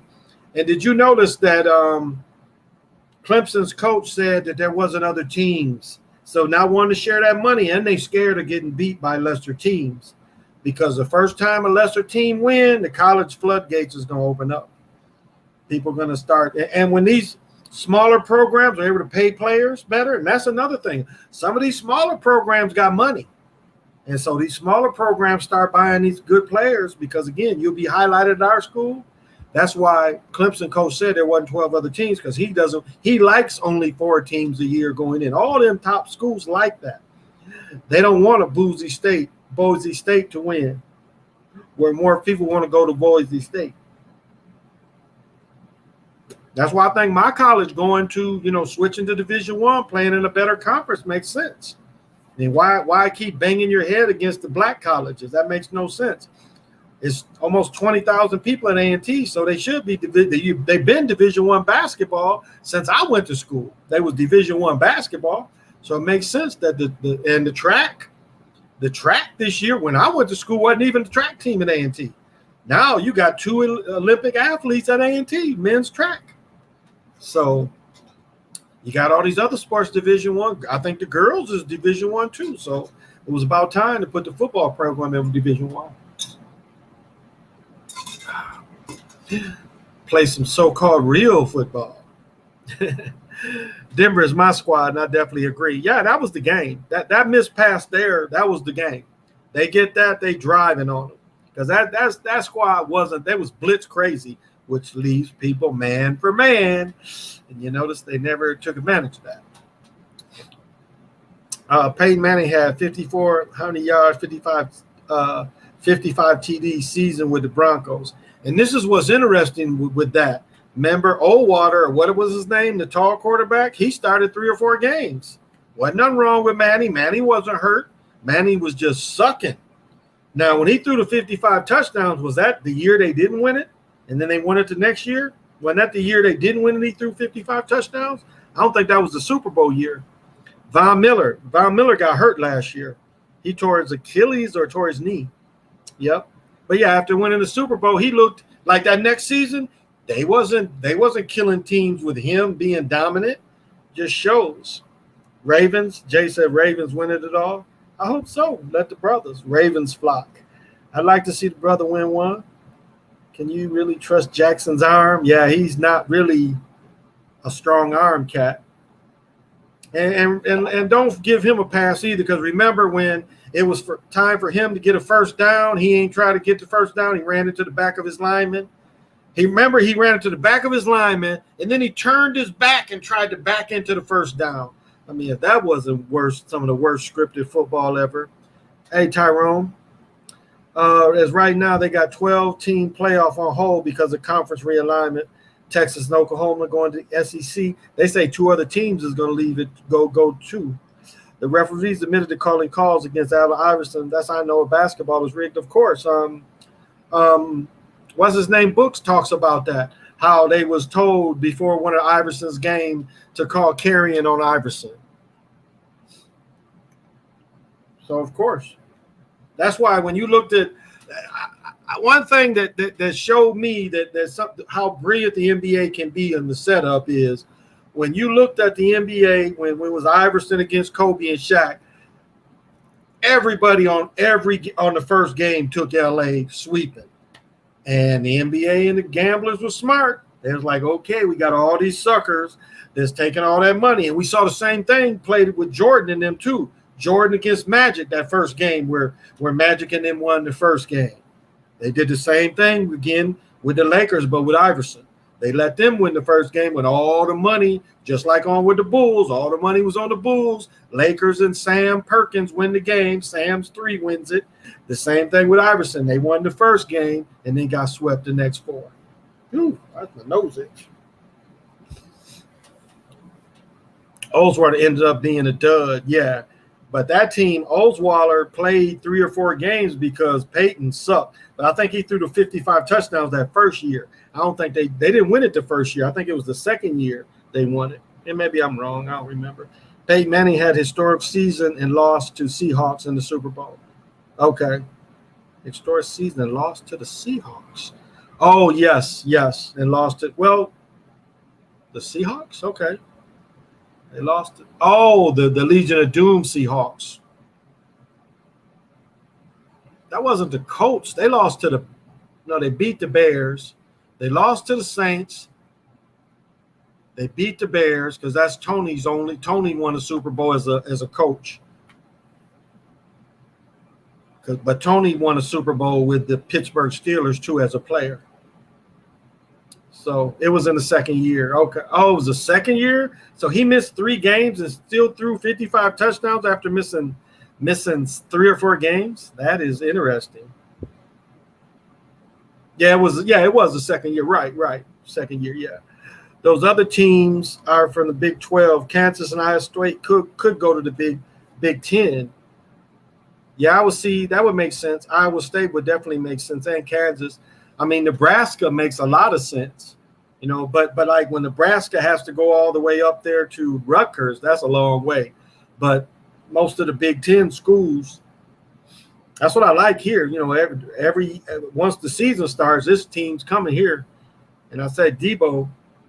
I got to get his real name, write that down so y'all can look for Debo. But he's going to be nice. Debo is going to be nice. And now my son left. I'm going to hardly see him anymore. But he up on the U. He's been on the U. He graduated. He should have graduated my son, but he graduated in January instead. So he went through spring practice and everything. You told me Devin's name. Let me see if I put it in the side. I have to call him again, ask him his name. I thought he told me and I wrote it in one of these indexes. Maybe not. Nope. I have to call him and write it down.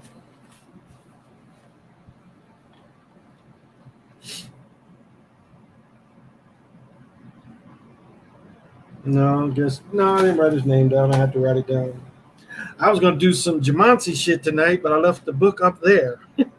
And this shit is everywhere, so I'm not going to try to get it. I did a workout before I started the show.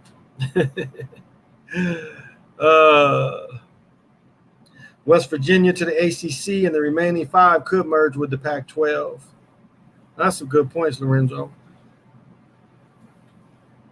Peyton Manning didn't miss games at 13 when he had the historic season. So that was the next season with Owaller that he missed the games, because he missed the games when Owaller was there. Peyton missed the games in his last season in 15 with the Broncos. That's when Owaller played? Okay. What was the name of the tall, dark, handsome? Clark Gable? Yeah, Clark Gable. And the guy who won today, his name was Gable Stevenson. Yep. Clark Gable. Remember, it's like, frankly, Char, she's like he did one of the first pimp lines. She's like, Clark, what is? She's like, Brett, what's going to happen to me? And he looked at her and said, frankly, my dear, I don't give a damn. And he slammed the door on that hole. He's like, you done put me through all this bullshit, and here I am, and I did all this for you. And he's like, frankly, my dear, I don't give a damn. And he pimped on her. Like, fuck this hoe. But yeah, it was Gable Stevenson that won the wrestling. I was like, wow, they used his name. But yeah, he was Cherokee, I think, brother. Yeah. So like Gone with the Wind, he was about to walk out because they was making him do the black-white bathroom thing. And he was like, fuck this. They're working on this movie. I'm the same as these motherfuckers. You ain't letting me do that shit. Matter of fact, you done gave me my own trailer. And you making these motherfuckers go across the field to go bathroom? He's like, this is bullshit. And let everybody shit. You know, what's the difference between everybody shitting? Back then, it was pretty much, it wasn't like they were shitting indoors. These was at the movie sites. So they was probably outhouses. So, you know, and that's some bullshit, segregated shit in outhouses. You know, with I don't know if anybody remembers this, but some people would take regular toilet seats and put them on the outhouses. Y'all ever see that? Not just a hole, where it'd be a plastic toilet seat on the outhouses. Anybody remember seeing that? Because when I grew up, behind my uncle's house was a little one-room house. And so we, like I talked about, we had a friend that got killed as a contractor in Vietnam. He lived in that little house. So we was always fucking with him. We was like, let's see this shit. Where he had an outhouse to his little house. I don't know where he took showers at. I imagine at my grandmother's, but there was no bathroom or nothing in that little place. It was just a room. And but it just was a hole. But I remember going to him years past, years later, not a lot of years later. I was still fairly young, and you'd see an outhouse and they had a plastic toilet where they bought a plastic toilet and put it on the outhouse. I guess it's like, well, it feels like an indoor one. Y'all remember that? Yeah, Clark Gable and Gone with the Wind. Yeah, classic line. It was one of the earliest pimp lines where a brother just pimped on the chick. Like, chick, you ain't going with me. But that was the first time you saw a strong brother, you know, pimp on a chick, especially a European chick. He wasn't going to her rescue after that. He made a movie, The Misfits, with Marilyn Monroe. He was old then. I think he drank a lot. I was reading some shit about Joan Crawford, where him and Joan Crawford, and Joan Crawford was an ex-dancer. He's fucking Joan Crawford in this goddamn bar. She had her shit wrapped around him. They're fucking in this bar. And like people are coming up talking to him and shit. And they're fucking in front of everybody. I read that a day or two. I was reading some shit about Joan Crawford. You remember Mommy Dearest and shit, where it's like, no wire hangers, no wire. She's beating the shit out of her children and then cut them out the will because they told the truth about her ass. Like, this bitch was crazy. What are you adopting children? And then the ones that got the money was like, well, you know, they never beat us. We never got beat. You know, mom was okay. The older two was like, this bitch was crazy, beating us with a hanger. Yeah, anybody ever got beat with a hanger? I remember I wrote some shit like my aunt. They call my aunt she's a minister in Cincinnati, and my aunt's probably 64, 65. She's not much older. I mean, she's about 4 or 5 years. But I beat my cousin up, and I was probably 6 or 7. And he was fucking with me, so I beat him up. She beat us both, but she beat me with a wire hanger. And she was a teenage girl of about 14. She was probably 14 at the time, and she's probably a little older than me than that, but she beat me with a wire hanger, me and my cousin. So he got 2 ass whoopings. I whooped his ass, and then she whooped his. And I'm telling her the story. She's like, I would have never done that. I'm like, chick, so I'm just making up that you beat me with a damn hanger. I'm just like, of all the things I could say to you right now, I'm just going to make up that you beat me with a damn hanger. Yeah, you beat me with a hanger when you was a teenager. Yeah, she beat me. Yeah, because I beat up my cousin. My cousin was doing some shit, and so I like had to give him a couple. And I beat him up. I just beat him up in front of all of them. He kept fucking with me. And I'm like, bow, bow, bow, bow. And he started crying because he was a whiner. And then she, I guess, I don't know, but she beat me. After I beat him up, she made a stand there, and then she went and got this damn wire hanger, and she beat us both. Yes, she did. Isma, what's happening? Yeah, she was, and now she's like, I would have never done that. She would have to see me about that. Yeah, because now you could just call them, hey, this crazy chick done beat me with a hanger, y'all. Hey, come get her. That's illegal now. They can't beat us with hangers. Yeah, she beat me with a hanger. Yeah, she don't remember now. Oh, I would have done that. I'm like, yeah, you was crazy back then. And it's funny, my mother and I, like, my aunt and my cousin go on Facebook Live and be asking for money. You know, they be like Umar Johnson, where's them donations? And it's what's interesting is, and I don't mean to dump on anybody religion, but I'll say this. I've been going to this stuff for the last 55 years. Let's just say when I could say longer, but 50 years of seeing religion practice. There's acting in religion. As I talk about it last couple of nights, I talk about being able to see who really gets the spirit in them and who be faking. I've watched this acting, and it's just funny watching my aunt and my cousin, because my cousin does something, but it's like, it's funny watching them both. And I know they're acting because I know them both, and I'm watching them doing all this religious acting. Like, I have another cousin that loved to dance, got caught into the business up in DC, you know, smoking crack and all this. And what you see is a lot of people, especially around my age, is a lot of people traded one drug for the other. So they traded the drug of crack for the drug of church. So it's one crutch for the other. And like, and I don't mean to talk shit about this girl, but I'm not going to say no names, but her daughter was like, because it was her birthday today, and her daughter's like, look at mom. Mom's been sober for 5 years. We just turned 60, my class. Girl I used to date. So you smoked crack until you was 55? And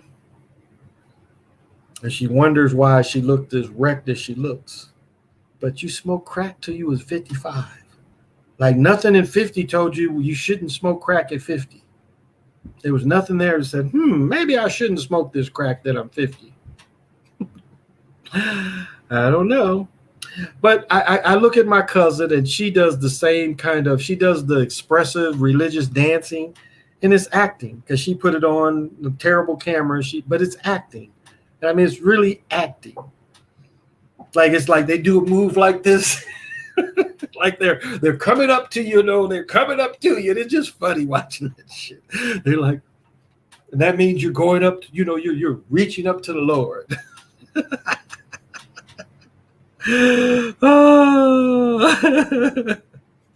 Oh, this shit's funny. Oh, peace back to you, Ismail. Thank you.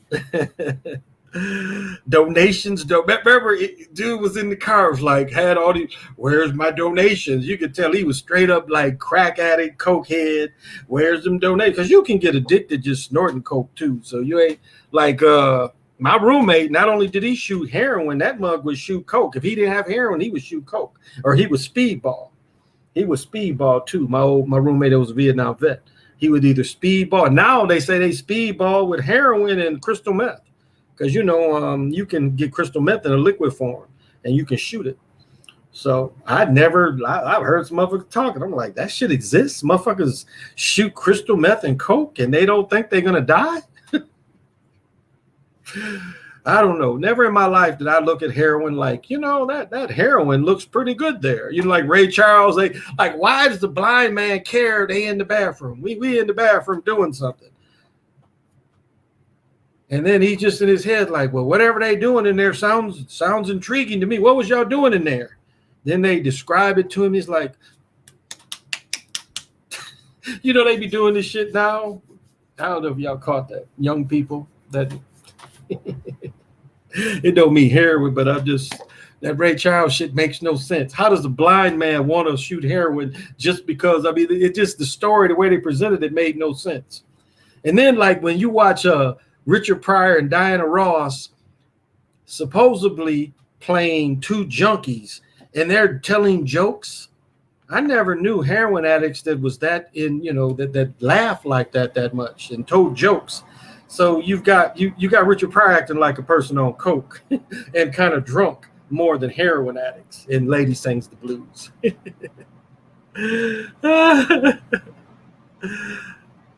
That's a hell of a stint in crack. It was like the last time I saw this chick. Let me see how do I want to tell this story.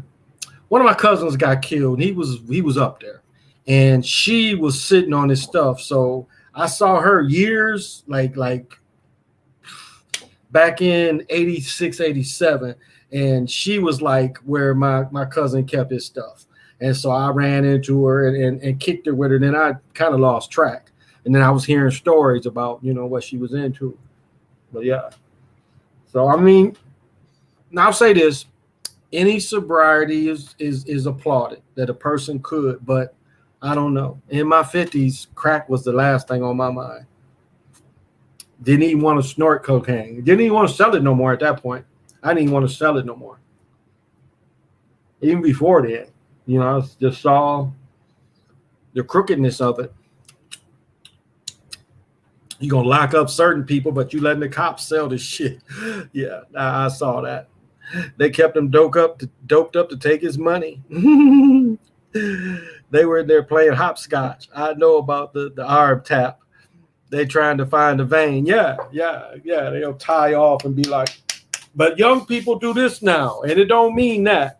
My son was doing that shit. And then I saw a young girl taking a picture. She's doing that. I'm like, my son did that. He's like, no, that's cocking it, Dad. I'm like, no, that's what junkies would do. They start doing like that to try to find them veins. Like you not give blood, but you draw blood. You know, you have to get to draw blood.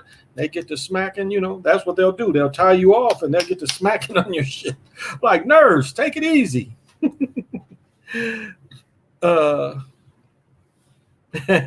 Sounds really interesting because he couldn't see. My head hurts from laughing. Yeah. I didn't get that part. Like, you know, blind dude in his imagination is like, you know, it's a lot going on in that bathroom. We used to have a saying, two dudes. What is two dudes doing in the bathroom? He's like, that bathroom is like a disco to Ray Charles, boy. He's like, damn, if I don't get into that, I'm going to miss this bathroom one-on-one time with the guys. I don't understand, but that's how they portrayed Ray. And I thought it was kind of funny. I don't know, guys. It's just observations of life. Just observations of life. But I'll tell you, the dude who played the guy that died that played James Brown, that role to me, the way he played James Brown was better than what Jamie Foxx did to me. He should have won Academy Award. Now, I know the Joker dude thought playing Johnny Cash, he would get Academy Award. But I thought Boseman, whatever his name was, Chadwick Boseman, I thought his James Brown, like when he's dancing with James Brown, he's doing like this to the guys. He's like, that shit was cool. But to pick that up, I mean, the dancing in the James Brown movie was excellent. Excellent. The choreography, you know, they play on the song Sex Machine, they play a different version. Because where Bobby Blue Bland says, let's take it back all the way back. That ain't a normal version. You had to get the soundtrack to get that version where Bobby Bland says, let's take it back all the way back. Chadwick killed all his role, but James Brown, that role, now I didn't like that movie that was off the play. That was some boring shit. Where they on one or two sets the whole night, one or two sets. That shit, I don't know. Plays, The only good thing about plays is they have intermission where you can go smoke and you can have a drink. That's the only good. You get a break from sitting down. But that role of James Brown, that was great. That was the dancing part was really great. It was really great. I really liked that part. He did it. He was the sole reason I watched Black Panther. But it was just, that back to Africa. Remember, Black Panther started in America. It was like, I don't know if people notice, Batman, let me get this right. Superman was New York. Batman was originally Grand Rapids, Michigan, I think. Batman was originally Gotham City was originally Grand Rapids, Michigan, and then they switched it for Chicago, where Superman was supposed to be New York. But Batman was originally in Grand Rapids, and then they switched it. But the original Black Panther was an American, and then they switched it to the African thing. But it was original. For the comic heads, you can look it up. Mr. T Gamey, what's happening? Glad to see you tonight. I'm just on the late night hour. It is almost 2:00 here. I don't think it's raining yet either. Don't sound like it. Don't sound like it's raining. And played pickleball. My daughter, she getting mad. But here's one for y'all voting. Now, I coach sometimes, but it's like we're playing pickleball and it's dad chase balls. And it's like we played almost every day. And it's like after a while, I get tired of chasing balls. So I'm like, you got to look at your shots. You can't have your body like I'm right here in front of you and you hitting the ball over here. And it comes to you hitting the balls and me chasing balls. And so I'm getting on. I'm like, look where you're ending up. Quit making me chase balls. That's not fun to me. She's getting mad. Girls are so dramatic, so different than boys. Boys just sit there. I mean, you can give them a couple jabs in the back and they'll just sit there and take it. They won't cry. Little girls will just start crying and stuff. Ooh, I'm like, I know whining now. Come on now. You're the youngest of 6 that I raised. I've seen the gamut of children emotions, so I know that's whining. But little boys will just sit there and, they'll go home and cry to the mama. Like they'll take it in the car, like cussing you out under their breath and shit. And then they get they'll go home in front of the mom. He'd be like, Mom, he yelled at me during playing football. I missed it. That's how boys will do it. They'll cry to the mom. The little girls will just start crying. The boys will sit there and take it. I've heard other people say that, Valerie, a sacrifice for Denzel, because Denzel ain't really gave anybody up, as far as I know. I think it's the thing where I have a name for it. It'll come to me in a minute, but it's like, don't kill my family, kill me. I think that's what he did. He took that route. Don't kill my family. Don't sacrifice anybody from my family. Sacrifice me. And that's it's another dude I famously call that. I can't recall that right now, but that's what he did. I'm pretty sure. And that's sometimes, the Walter Payton. I call that the Walter Payton. Don't kill none of my family, kill me. That's why when he said that, he's up there crying. Well, when Walter Payton said, he's crying when he had this disease, Walter Payton had already made the decision that, don't touch my family, take me out. So that's a man. That's a man. And Chadwick did the same thing. I'm pretty sure he did the same thing. Oh, Denzel is the one who got him in the game. Okay. I'll tell you, the funny Denzel movie is his first movie where he finds out his dad is white and he never stops calling the dad Mr. Charlie.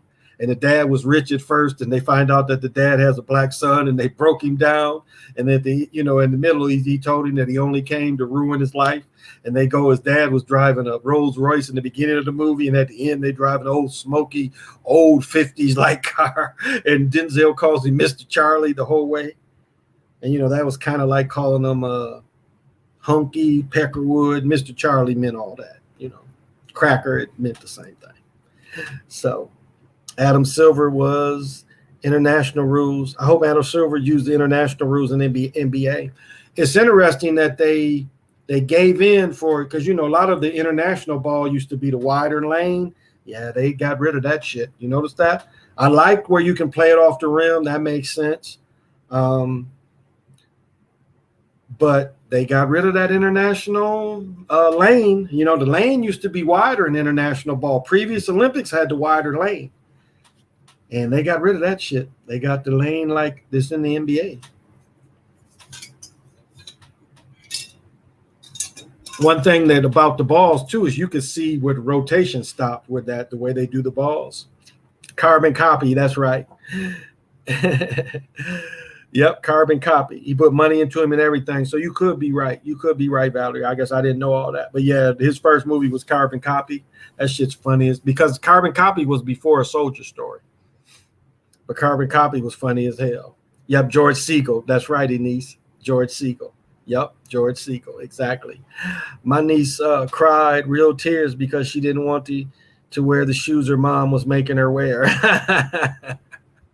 It's like my dad would tell a story how one time they didn't have any clean clothes, so my dad had to wear swim trunks, and he really felt embarrassed because somebody in the one-room school, they teased him, said, "Junior wearing swim trunks," and I could still see the hurt in him. And it's like, so what? It was probably summer, so what? You wear swim trunks to school? But I could still see that still kind of hurt my dad. Like this is a true story, and maybe I've told it before, but when I was in 8th grade, these motherfuckers did not buy me a winter coat. And so I put 3 or 4 windbreakers together in a hoodie. So I had 3 or 4 windbreakers. I put it all into my coat. And that's what I wore. It was like I wore that the whole winter. And then I remember my mother, we was going somewhere, and I put on all the coats because it was still cold. And she's like, "Why are you wearing all that?" Because she was watching me, I put on the hoodie first, and then I put on one coat, and then I put on the second coat, and then she saw me putting on the third coat. She watched me do it, and she's like, "Where's your coat?" I'm like, "This is my coat." And I didn't think nothing about it. I didn't feel bad about it. I was like, I made do. I didn't complain to him. I made do. And she's like, "What do you mean you don't have a winter coat?" I'm like, "You guys never bought me one. This is what I've been wearing all winter." So the next day she buys me a coat, and she buys me a coat like a coat down to my knees. Almost like a dress coat. So I remember I'm trying to play football in this coat down to my knees. MJ, what's happening? Thank you for joining. Oh, kind words. Very kind words. Thank you. Wellness to you, MJ. I don't know, PJ. I just didn't think nothing about it. Like one year, my stepdad just bought me all jeans, and I ain't care. Like a girl in school was like, "I know what he's going to wear tomorrow. He's going to wear jeans." And I'm like, "You damn right. I'm going to wear jeans. Glad you noticed." And I used to tease her years later because I was, that was one of my girls years later. Like, "You talk shit then just because you really wanted my attention." I didn't feel bad. That shit, I didn't feel bad. I don't know. You can say what the fuck you want to say. I just survived, and that's what children would do. Children will adapt. Children will adapt. I didn't sit there and say, "Damn, mom and dad ain't take care of business." No, I put enough on. It probably had long johns then too. I tell you one thing I still do, and I get on people that don't do it, is like I get on my sons because it's like, even this. I cannot not wear a t-shirt. Can't do it. Can't just throw a shirt on. Gotta have a t-shirt on. Now these are beaters, but I can't. I just wearing not a bed. I'll wear a t-shirt to bed, but just to walk around without an undershirt on, oof, can't do it. Just can't do it. I don't know how people do it. Like the button-up shirt, like you'll see dudes on the Talking Heads, and you can tell they don't have no shirt on under a dress shirt. I'm like, how does that even feel? How could you put that stiff dress shirt against you, and the dudes be having the starched up collar, and I wouldn't want all that starch on my body like that. I just can't do it. I gotta wear a t-shirt. I can't do it. Not to get off subject, someone said Barry Gordy set Florence up to get raped and drugged so she could die, so they could replace her with Sydney and take the money. No, Valerie. She got raped by Reggie Hardy. She got raped. They was going to Cass Tech, and Reggie Hardy was an all-state player. I want to say I think all 3 years Reggie was in Cass Tech, they won the high school championship.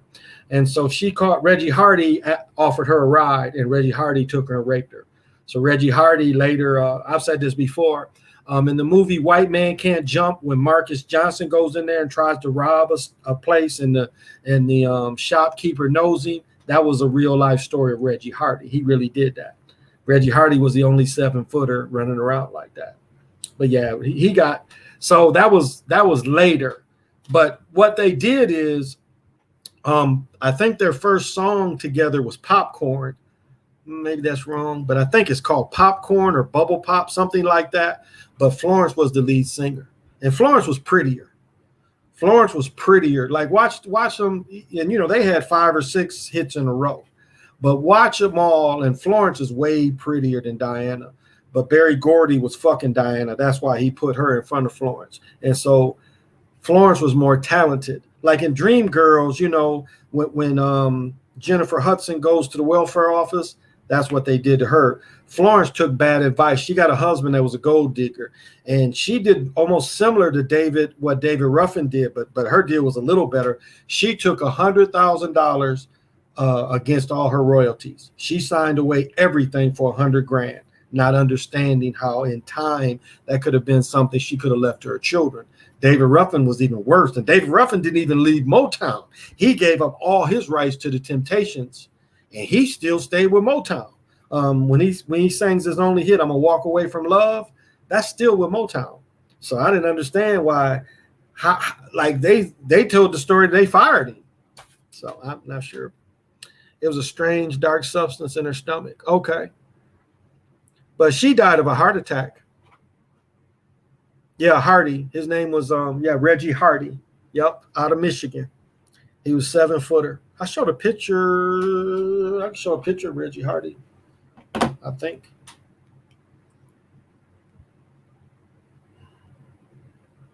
Yeah, it was right in Facebook. And it's probably way down in Facebook. Let me see.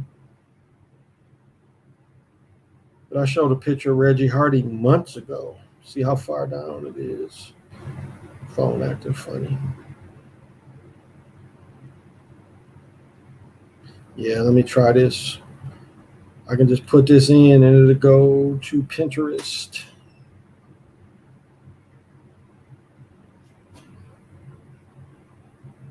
Probably in here.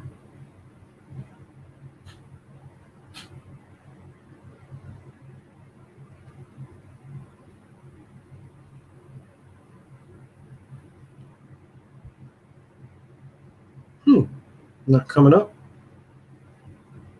No, this ain't him. Not coming up. But you can Google him. Reggie Hardy. Here he is. I showed this. That's Reggie Hardy. And the white man can't jump. This dude's 7 foot. He flamed out of the league. He played in the ABA too. He used to carry a pistol up into the locker rooms. They played Florence. And David. Barry was a known bully. Trying to think of all the. Yeah, he got a lot of points in publishing on songs he didn't write. And I don't think people sued him. He was writing, other people would write the songs. He throwing his name, unless it was Smokey. But it was Marvin Gaye's first wife. That's you talking about manipulating. That's what they did to Marvin Gaye. They put Hazel Gordy, I think was her. No, Hazel was Jermaine Jackson's wife. I can't think of Marvin Gaye's first wife, but that's what they did to Marvin Gaye to control him. She was an older woman, and Marvin was green around the ears, as they call it. Green as the ear corn. Green. That's what they meant by a lame. He was a lame. And so the first woman that gave him some, he ended up marrying her, and then they took him to the bank. That's why I look at Marvin Gaye's divorce album. They got him without Vaseline. Red Fox got it the worst. Red Fox had to give up, and I've said this before, Sanford and Son. When Red Fox got divorced from, I think, his second or third wife, he had to give her Sanford and Son in the divorce settlement. What kind of lawyer is that? I'd have fought for that. Fuck that. We gonna stay in court for years.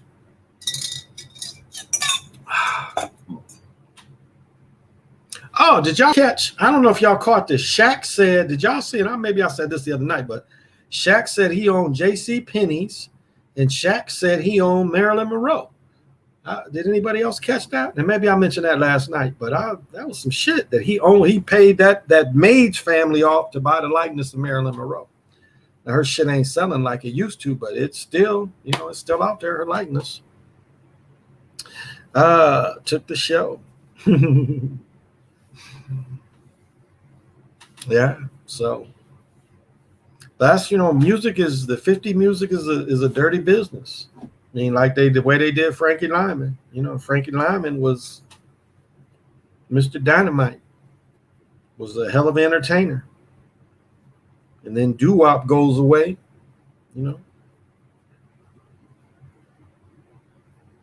That's why you notice the house, like if you watch that Frankie Lyman movie, that house is in so many movies in California in the hills. Remember Frankie, like she left Frankie the house and left Frankie some money. She had Frankie set. All Frankie had to do was pay the utilities and pay that chick's house payment. Chick come by, the house is all burned up. Frankie that blew all the money. Frankie Lyman, they had Frankie Lyman, the motherfucker. I used to go into parties like, this is a dull ass party. Y'all ain't playing no Frankie Lyman. And this is like in the late 70s. Fuck this party. Y'all find some Frankie Lyman. They'd be looking at each other. Frankie Lyman, who the fuck is he? Shaq must have done something serious in those rooms. Yeah, Shaq, I think, owns Marilyn Monroe. Yeah. And there's Marilyn Monroe shit I've had when I was in college. I dug Marilyn. Had a nice frame picture, had 2 6-foot pictures on both sides, had my floor model, like I had my floor model in my bedroom and had the picture of Marilyn. You couldn't tell me nothing. Had the little credit card looking remote.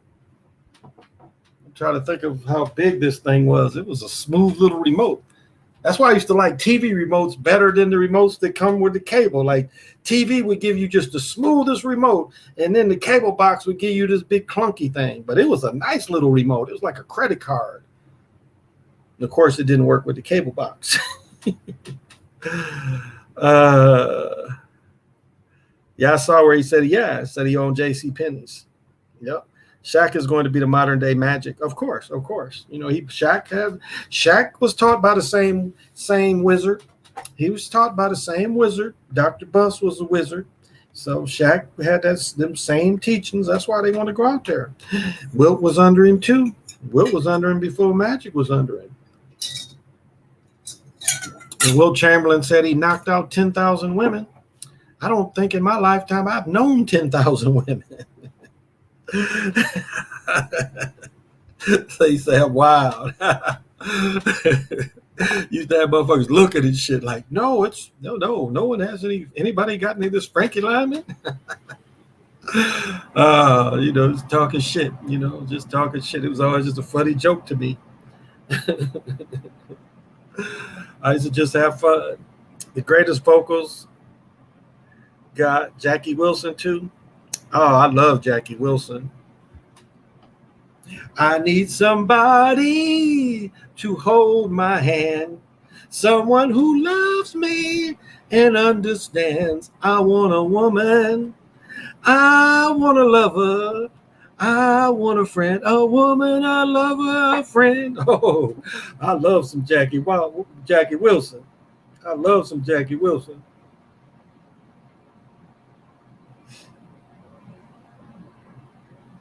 I'm the kind, I got old with new.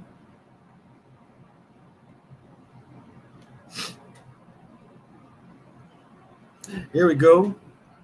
Lonely teardrops. That's why I love you so. That is why. A woman, I love her friend and dogging around. You better stop dogging around. That meant, tipping, cheating. Yeah. Oh, to be loved, your love keeps lifting me higher. Yeah. So I go from, what's his name? Dusty LaCane, rolling in, controlling, to Jackie Wilson. And then when Jackie Wilson leaves, I've got Ruby Rose, whole lot of liquor. So I've got a little bit of everything spliced in. It just depends how I'm vibrating. Love music keeps you in that love or above, like the witch says. Love music will keep you in that groove of love and above, definitely. And that's, as I said, it's young cats, like even my children, even my oldest child at 33, the romance that I grew up in just ain't there anymore. Just how to be romantic ain't really there anymore. And I remember some of my ex was like, well, you used to be romantic. I'm like, chick, I don't work 12 hours. How damn much romantic you going to want me to be? I don't work 12 hours. A lot of times I'd work like 10 hours and then go ref. And ref come back, it was a trip somewhere, come back 11, 12, and they got to turn around and work another 12 and then ref a couple more games. I'm like, chick, how much romantic can I be? I'm tired. I don't want to be romantic tonight. I'm tired. Higher. Hey, Shaw, thank you for joining me. But I love music, Like I was talking about David Oliver, that song, I Want to Write You a Love Song. And I got like Friends and Strangers by Ronnie Laws, like played Friends and Strangers, the musical. And then David Oliver wrote words to Friends and Strangers and that shit. I love some David Oliver, but I want to write you a love song. That's some pimpy shit. And dedicate this whole song to you. That is pimpy. I mean, that used to be a thing. Chick come over your house and you got all the love music playing. That used to be a thing. Chicks, or they get in your car and you got love music playing. Chick was like, oh, good music. This is the Tigers. This is lids of out of Detroit. I bought this one in Lansing. This is Tigers. Yeah, Detroit Tigers. I bought this one in Michigan. I don't even think lids show this one online. No, I had to get something there. But yeah, it's a Tigers hat. Tigers ain't doing shit this year. But I was in Michigan. I wanted to get it because I really wanted a new D hat because my D hat was kind of my bum around hat, and it's like it got too old and I don't know, cats got on or some shit. So I wanted a D hat, but I saw this one. I'm like, this is cooler than the D hats. so that trip, I didn't get the D hat. Oh, brother James is in. What's happening, James? Thank you for joining. I appreciate it. Oh, fellow, everybody. Well, I'm right at 2 hours, probably a little long. Probably should knock off. I got a little girl that's gonna be knocking on my door. Can I have some lunch? I got on her today. I'm like, look, I don't eat lunch. You with me, you only get breakfast and dinner. Well, normal people eat lunch. I was like, yeah, they'll eat lunch at work. They don't eat lunch on the weekends at home. And she started like, when your mom is off on the weekend, she don't give you lunch. She didn't say nothing. So you don't get lunch. You get breakfast here, breakfast and dinner. Normal people eat lunch. She's at that talk shit age. Like some people was asking me, like I used to have the perfect thing, but I had little bad children in the back, and my boys were bad. They'll admit. My two youngest, and I had the perfect move. I could drive and punch somebody in the back, or I could drive and do the Three Stooges, slap a couple children. The Three Stooges he would slap Curly and Moe with like one, pop, pop. I could do that while driving, and my famous move was I could choke one of them while I was driving. I was like, choke yourself while I'm driving. They'd be so dramatic. Like they would put my I know some of you say, well, it sounds like child abuse, but yeah, I call it parent abuse. When they was little, they was abusing me by being so bad. So had to put the strong hand on them. Our mom told us to eat the air. I love that. Eat the air. I love that. I love that one. That's a great one. Thank you, James. I love that. Eat air. Hell yeah. But no, I got her a pizza for lunch or something. We had to just go pick up some pepperonis. But yeah, I remember I had to choke one of them. They did something, and I'm like driving. I'm like, you little. But yeah, I perfected that. I could keep my eyes on the road and be boxing them like, the speed bags. I'd be popping them each like a speed bag. I remember the last time I really spanked them, I guess they all three did something. And my oldest told them to put books in their pants. It wouldn't hurt so bad. And then my son was like, yeah, we thought it worked, but then you beat us on our backs. So the books didn't do any good. He's like, well, you didn't tell us to put books up our backs. I didn't know they had books. Yo, children can work your nerves. Absolutely. Absolutely. And again, working all day. And like, I used to hate that. Like, don't whoop them until, like, my exes wouldn't whoop them, would wait for me to whoop them. And I'm like, I ain't mad at these little motherfuckers. Why are you making me whoop them? They didn't make me mad. And my exes would look at me like, look, you got to whoop them. They was bad as hell. Why didn't you whoop them? Because you whoop harder. Well, and they would beg her. They would be like, little mother, please, mother, just whoop us and get it over with. Because that man is crazy. And why are you going to get him mad? He's working. He's going to tell you, I'm working and he's tired. And he's going to take it doubly off on us. Please, mother, please spank us. Don't let that crazy man spank us, mother. She's like, that's why, right there. That's why. Because y'all hard-headed. If I only could have been in the car on the side of you. Oh, my goodness. Yeah, I used to give them that business. They were bad. My two youngest, they were the 15 months apart. They were just going into stores and, oh, yeah, all that.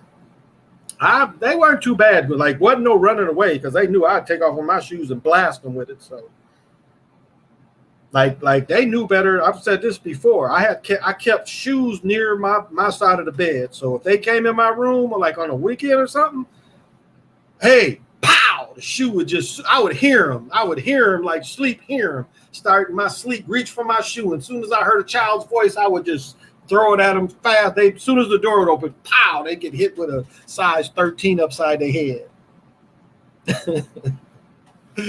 Oh, Liquid said, after a certain age, mom told us to find something in the kitchen until dinner. Jabari, what's happening? Multitasker. Oh, definitely.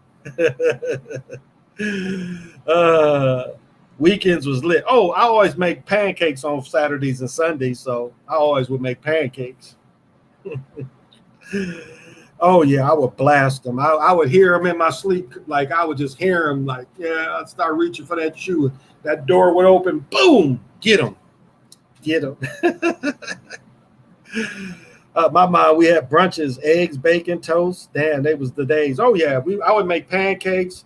I've always made bacon in the stove. I've never fried bacon. I went into, like, I had got dressed. I'm smelling good. I was going to meet somebody later, but I had to go over to my daughter's mother's home. She done fried some bacon. The whole house smelled like bacon. I'm like, here I am smelling like Sauvage, and I'm going in here, got to smell like bacon. So she didn't notice. I kind of hung around the door. I didn't really walk in the house because I'm like, I don't want my gear smelling like that nasty bacon. She didn't, neither one of them noticed, but I kind of kept the door open and kind of hung her at the door. Like, yeah, I'm not going in there to smell like bacon. People bake bacon. Yeah, that's the only way I make it. I don't fry it. I just, I don't eat bacon. My daughter likes it, so I have it here for her, but I've always put bacon in the oven. Yep, I've always baked it. Smelling like, I hate that. Like, or fish, like, you go into somebody's house and they making fish. Like here, it's a lot of Somalians, and so it's like people from India and people from Somalia. Somalians always cooking some type of fish, and then curry. The Indian brothers and sisters have curry. So you go in their house and it's just curry smelling. You leave and you smell like curry. It's like no, don't want to smell like curry. Oh yeah, when I got grown and used to eat pork, I love cooking bacon in the oven. Yeah, it's not as messy. You ain't got it splatting all around. It cooks a little more evenly, and it's flat. It's already flat, so you just drain the grease off of it, and it's already flat. So I don't know. I started doing that since I was grown. That's how I always cooked them. My mother, I don't know, maybe somebody I dated did that, but once I was grown, that's the only way I would make it. I wouldn't cook it the other way. Thanksgiving is the best. Yeah, making, taking them 2-3 hours to make them homemade greens, and put a little pork in it, give it that flavor. That's the only way I like ham hocks, is putting it in my greens. And then, yeah. Well, yeah, I think I'm going to cut it off tonight, y'all. Thank you for joining me. I appreciate it. I guess I'll save the Jumanji stuff for tomorrow. Maybe it's hard to say.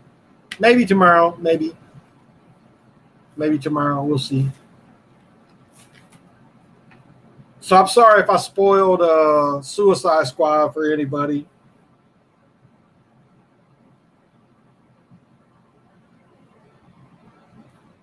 So, but it was okay. It was better than Black Widow. Way better. Not near as boring as Black Widow, but predictable. Predictable. So I always end with Mora. It all starts with a gentle sadness. They came from their original homeland. They knew that they had an exact number of years and days before they would disappear off the earth as a culture and a lifestyle. The civilization would build to a gentle love. They lived in the Creator's day and knew how to separate cycles in the Great Serpent. And as the Mayan would say, I am another yourself. So treat me the way you would treat yourself, or treat others the way you would treat yourself. Thank you, everybody, for the comments, the likes. I appreciate it. Thank you for coming. Thank you for spending time with this old pimp. I appreciate it. And as always, till we meet again.